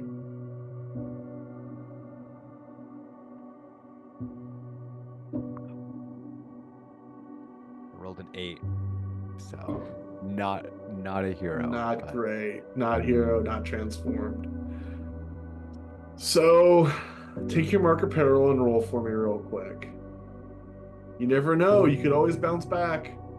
Yeah, you could always. Roll one. Roll a one. Roll the one, roll Nope, the one. rolled a 6. At least you didn't have the vapors. So you do. It's a very cute moment. The two of you try to match the speed of Goodfellow and Beatrice. And it's really cute to everybody watching because you can't. But the two of you are having so much fun that it doesn't matter. And that's obvious to everybody watching. Besides Beatrice, who is going about 3,000 miles an hour right now. Sorry about that, Lady Bianca. Seems I have 2 or 3 left feet. No, not at all. If any fault, it's mine. As the two of you make your way off of the dance floor, and Goodfellow leads you back over to the side, bows, kisses the back of your hand, Lady Douglas, and walks his happy little butt away. Oh, Beatrice. I thought he was quite elegant with you, but what he just did, whew. That's 2 in one night. I know. You know, I've always heard the superstitions about redheads and how they bewitch and attract fae. I wonder if it's actually happening. Oh. And like, I go into a blank stare, like, oh my god. You're a slay, Maggie. Oh no. No! No. If as this is happening, as I see it end, I'm gonna actually call for a Goodfellow. There's Listen, one more man. dance if you're interested, sir. I'd be happy to dance with you. No, I'm not interested in a dance, but Pity. you seem to see us. I want to see what you really look like. not to fight. There's so much that we don't really see, that don't really know, and I just feel like I want to So see the you real. see him get nervous for a second. My dear Duke, I will give you what you ask for. If this is truly what you want, I will, with your permission, come to your home tonight, and I will show you. I simply ask that if I do this, you judge me no differently. I won't. I'm asking you for this, so no. So That'd be- I'm a gentleman. I'm not going to begging do you. that. I am begging you. Do not, if I do this, do not even think the word monster. Our true forms can be manipulated by those who observe us. There are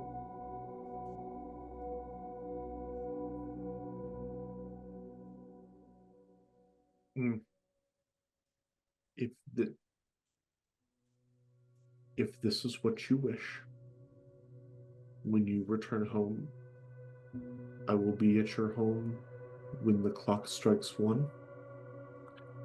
I will ask you for a third time if this is truly what you wish. If you tell me yes, I will show you. Speak to Miss Douglas about this before you leave tonight. I don't want you asking something that you do not truly understand. This is a kindness I am trying to do when I tell you to do this. I believe you. I know. I get it. I mean, I'll think about it. It's hard not saying things for what they are, no matter what they truly are, but maybe that's for the best, so it's been a long day. There's nothing wrong wishing to see and understand the truth. Some truths come at a cost, and some truths cannot be unlearned.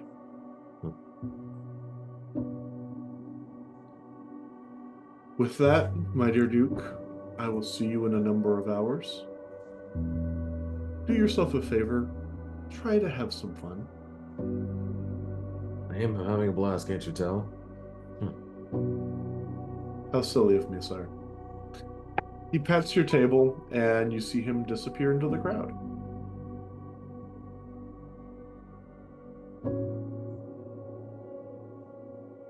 I just sit there kind of lost in thought at what he just said. Just thinking, I need to probably speak to Beatrice, but I'm putting it off to like the last till we're about to leave. But While I'm like arm in arm with Felicity trying to pull along to get to Cadman, because I really need to speak to them. Yes. Yep. She's going with you. So you're doing your little quick step, and I'm doing my solid like stomp. It's like school teacher, like So, someone's in trouble. Cadman, you've heard this combination of steps a number of times in your life. It doesn't matter how wrapped up you are in the doe-ish eyes of your new lady love. The very quick click, click, click, click, click, and the harder tap, tap, tap. Oh.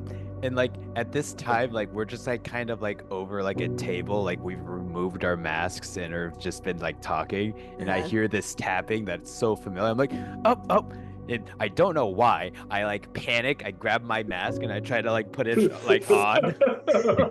My dear Cadman, I'm not your mother, but you should have an escort. As I like glance over to Beatrice, as one properly does, I think. You're Beatrice. Yeah.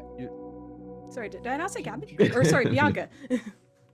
So Bianca just points over towards her brother and his betrothed sitting at the table next to them.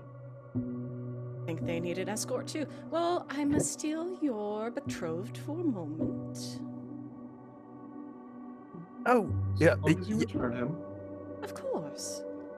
Oh, it's Yes, nothing. We won't be long. I will be here waiting.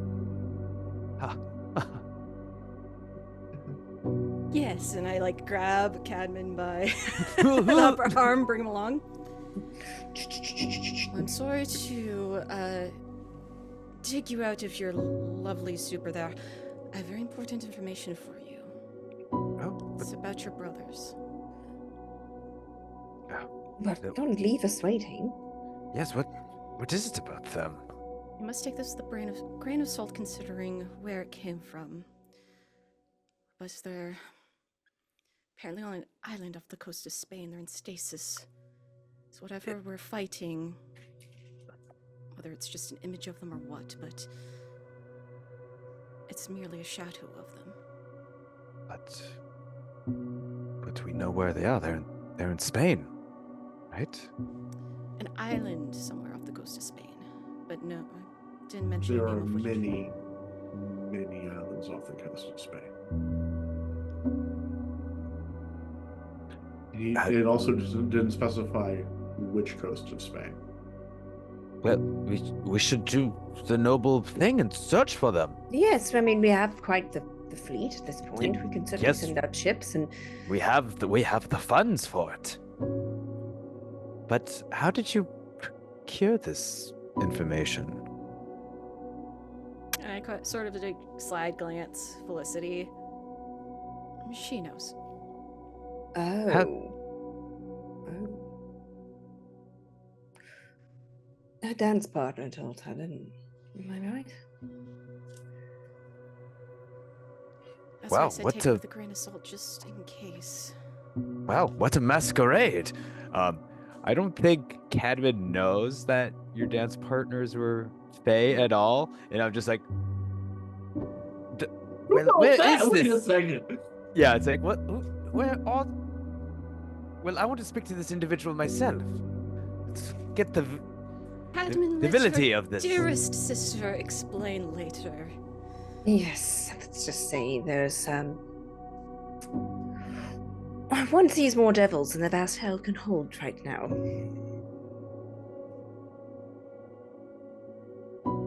Oh no! So now we have to deal with Fae and devils. It's figure Oh. of speech now. It's figure of speech. Oh.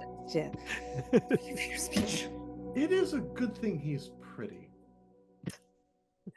So, Beatrice, scooping through your hand, your other arm is Goodfellow. Oh, good fellow. I It must is a say. good thing he's pretty, is it not? Yes. I Yes, would agree, yes.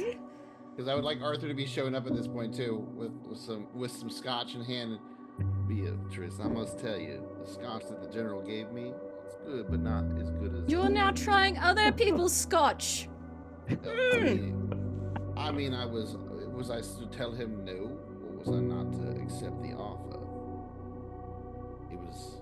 I have to I figure thought the it- answer out on your own. I'm not I gonna figured give it you would anything be more. rude of me to tell him no. But yours is better, Of course it is. of course. She's just... And how many have you had so far, Arthur, dear? Just the one. I learned my lesson the other day. Very good. Earlier today. Very It was earlier today. Yes. It all blurs together after you have those fights. I think Badger's gonna come up near the he's gonna saunter his way over. Oh, Oh. I believe there's still one more song left, Patrick. There You should is one more probably- song. I No. was saying, there is one more song left. I only came to say I don't know how you guys can dance after we went through. Oh, I you hear guys you're are asking someone to exhausted. dance. No, Oh, yes, I'm yes. not asking anyone. Oh, to shall Oh, did we- I hear? Not tonight. Beatrice, may I have another? Can you? Oh, yes. As he takes Beatrice, leads her off. So, in quick succession, Bianca comes and draws Cadman away. And AP, there is a woman who comes up to you who you've not met before. Count Blackwood. No, I'm just kidding. I don't trust You see that she is in a beautiful silver gown, And her masquerade is just this beautiful wash of color for her mask. May I have this dance, sir? Well, I would love to. As I look at Duke Brown, and I'm like, dude, like, come on. Just And daggers then back at you, just flat looked. and I give him right back at you, and I go, come on. Can I do something? I don't know if I would be able to do this, but I want to try Tell to me. do something Tell me. as I'm being scooped away. Would I be able to grab Felicity's card and write Patrick's name on it? Yeah, you know what? Do me a favor. Roll a footwork for me. Okay. Because this is all about nimbleness. Yep. While he's doing this, the help with the distraction, I will just sit there and say, "Oh, Felicity, I'm sorry. I was going to ask, but I have been preoccupied." And then that's why I leaving, so that way it just kind of opens up more reasons. If I have space to get away, like I'm gonna walk away. If I have space to get out of here, like Badger's looking peeved at this point, just like. Yeah, well, he looks upset, so she's It's like, oh, we should enjoy this jubilation, enjoy our victories, and check on Dad's cards. And What did you roll? I rolled a 4. You hit the footwork. Yes. So Felicity, the last dance on your card is Patrick Brown. she does not remember that happening. So she's like, Patrick. And then she just turns the card around. That is not my handwriting. You know that's not my handwriting. You know, oh, you swear you know it's So, when we were kids. You Patrick. know that's not. Patrick, do me a favor. Mhm. Look at your dance card. Mm-hmm. In Felicity Fairfax's handwriting is, in fact, Felicity Fairfax.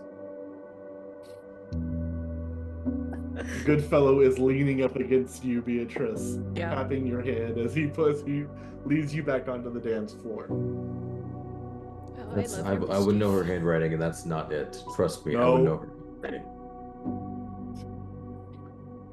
Well, she does look Felicity- surprised because she did not write it. Felicity, to you, this looks like your handwriting then. Yeah, she's. I don't recall writing it. Will you Look drink at the this, but Felicity, scotch? look at this though. When you write though, there is more to it. Your curls are more. Whatever this is, kid. No, your curls are a lot better. Like you have such neat penmanship. This is a fake, a good fake. But this isn't your real handwriting. It's not as good as it could be. Well, thank you. I didn't know you. Well, supposing that well, should you care to dance anyway? It is the last one. You've been rather dour all night. Felicity, you know that. Duke Brown, a woman is asking you to dance with her. Yes, I know. Roll, if you want to say no, roll me an etiquette. Why is it so hard, man? Because he doesn't want to be happy. Yeah. That is a 2. And it's not that. And he's going to say, Felicity, it's not. Look at me. I still don't know who I am at this point. I don't know. Yes, you know that I still care for you. I don't know how much way and what way, but I do know that the past times we had were those years back in school. I still look back at those fondly, but no, it's a lot of things happen between them. And I don't know if I know I'm not that that child anymore. And look at yourself. You're a woman now. You're not that young lady. But I just I just need time. So I just the she looks less radiant as you say this to her. It's like the curls in her hair get straighter, and the shine of the silk dull, and she says, "Oh, but yes, of course. How silly of me. Of course, we're adults now. There's no time for dreams." And then she turns. Oh, sweetie. And yeah, she turns and goes out of the ballroom. I curse myself and I storm out. Like I Oh, look at get her AP and drag her like, back to the dance floor. Ah! She leaves the dance area and No, yeah.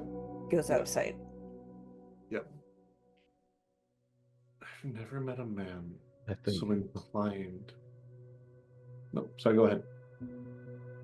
like what is it? How late is it? This is the last dance. It is probably getting close to 10 o'clock. 10:30, probably. It's a good time for you know what? I'm going to. And this anger is gonna walk to that bar that the cat told him about. He's like, you know what? They're on a celebration. Let me go see how the regular people have fun. So yeah.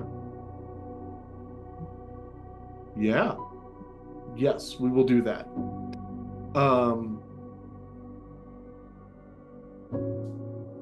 Everyone has a fantastic last dance. AP, as you dance with this woman with a pastel mask and silver robes and silver gown, she seems familiar. I love these dances. It's a pity I can't go to more of them.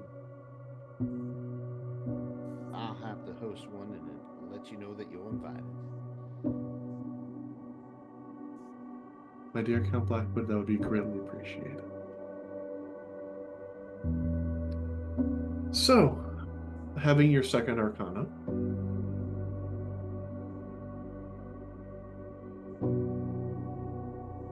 So are you, Faye?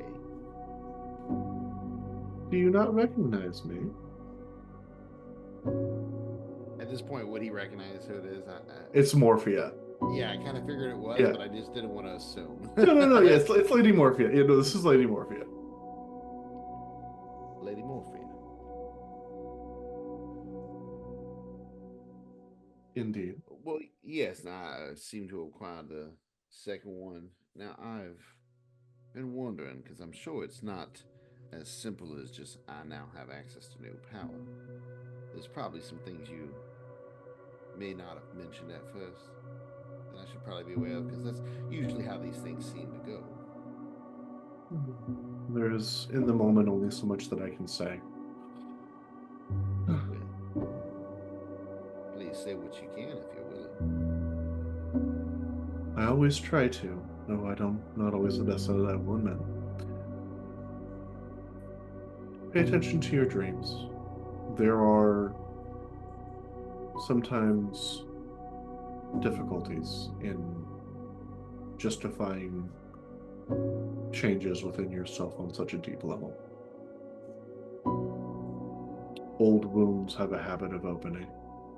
New wounds have a habit of going deeper than expected. But there is also with that a deeper chance to find meaning, a deeper chance to find truth, and a deeper chance to be able to do truly marvelous things.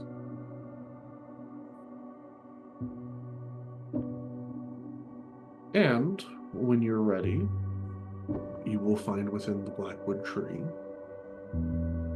you will have your door will be different. When you're ready for it, turn the knob the other way. Now, is she referring to the door that goes into the secret room? Or is she referring to like that door that we go to for the memories? She said what she said. Well, I'm saying I'm at because I know that there's like a tree to the room, right? Correct. So there's the tree to the room. Yeah. There's the door that's the tree, and then there's the door to your machina. Mm-hmm. I gotcha. All right. Well, I'll have to figure out which door you mean exactly, but I'm sure I will. You are a clever man. You will figure it out. As the song You don't comes have to to lie to me. I ain't that clever. you're clever. You're more clever than you allow people to believe you are, which is indeed a very wise form of giving one an advantage. No one expects the American to know what they're talking about. Yeah. As the dance goes to a close, she curtsies to you. A pleasure. I don't get to dance often, and I appreciate having one with you. Well, when I host at my home, you will be invited, and I want the first dance. You will have it, she says with a nod, with a little bit of a curtsy, as she seems to just wander off into a crowd and seems to just disappear. Beatrice, it was another fantastic dance with Goodfellow. Cat's got moves. All there is to it. I have to take lessons with them. Cadman, you had a great time, of course. We're going to go ahead, and as that draws to a close, and the final dance comes to an end, and people go their respective ways, this is where we're going to call it for a night. Oh, not yet. Not yet. Not yet? I'm going to feed my GM.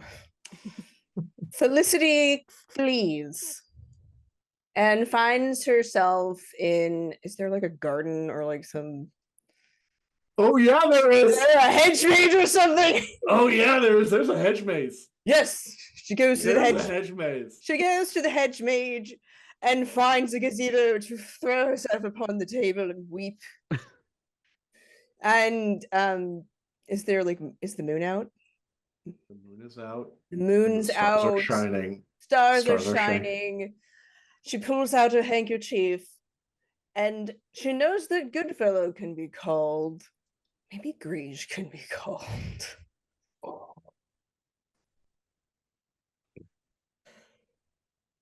And so she whispers. What do you say? She just, in her tears, she whispers, Grige.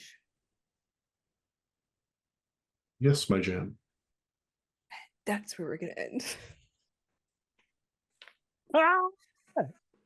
And it ends with yes, my gem, as he steps out from behind the shadow of the gazebo. Yeah. I blame Duke Brown for this. Don't be pushing people You into just stuff. had This is to your dance guys' with her, fault. man. Don't be pushing in. You keep pushing people. That's what happens. You keep trying to push them to something. No, Like, you can't I mean, keep. You keep pushing him, and he's It's gonna. true, he's gonna and push that's you true. too. Why do you keep doing this?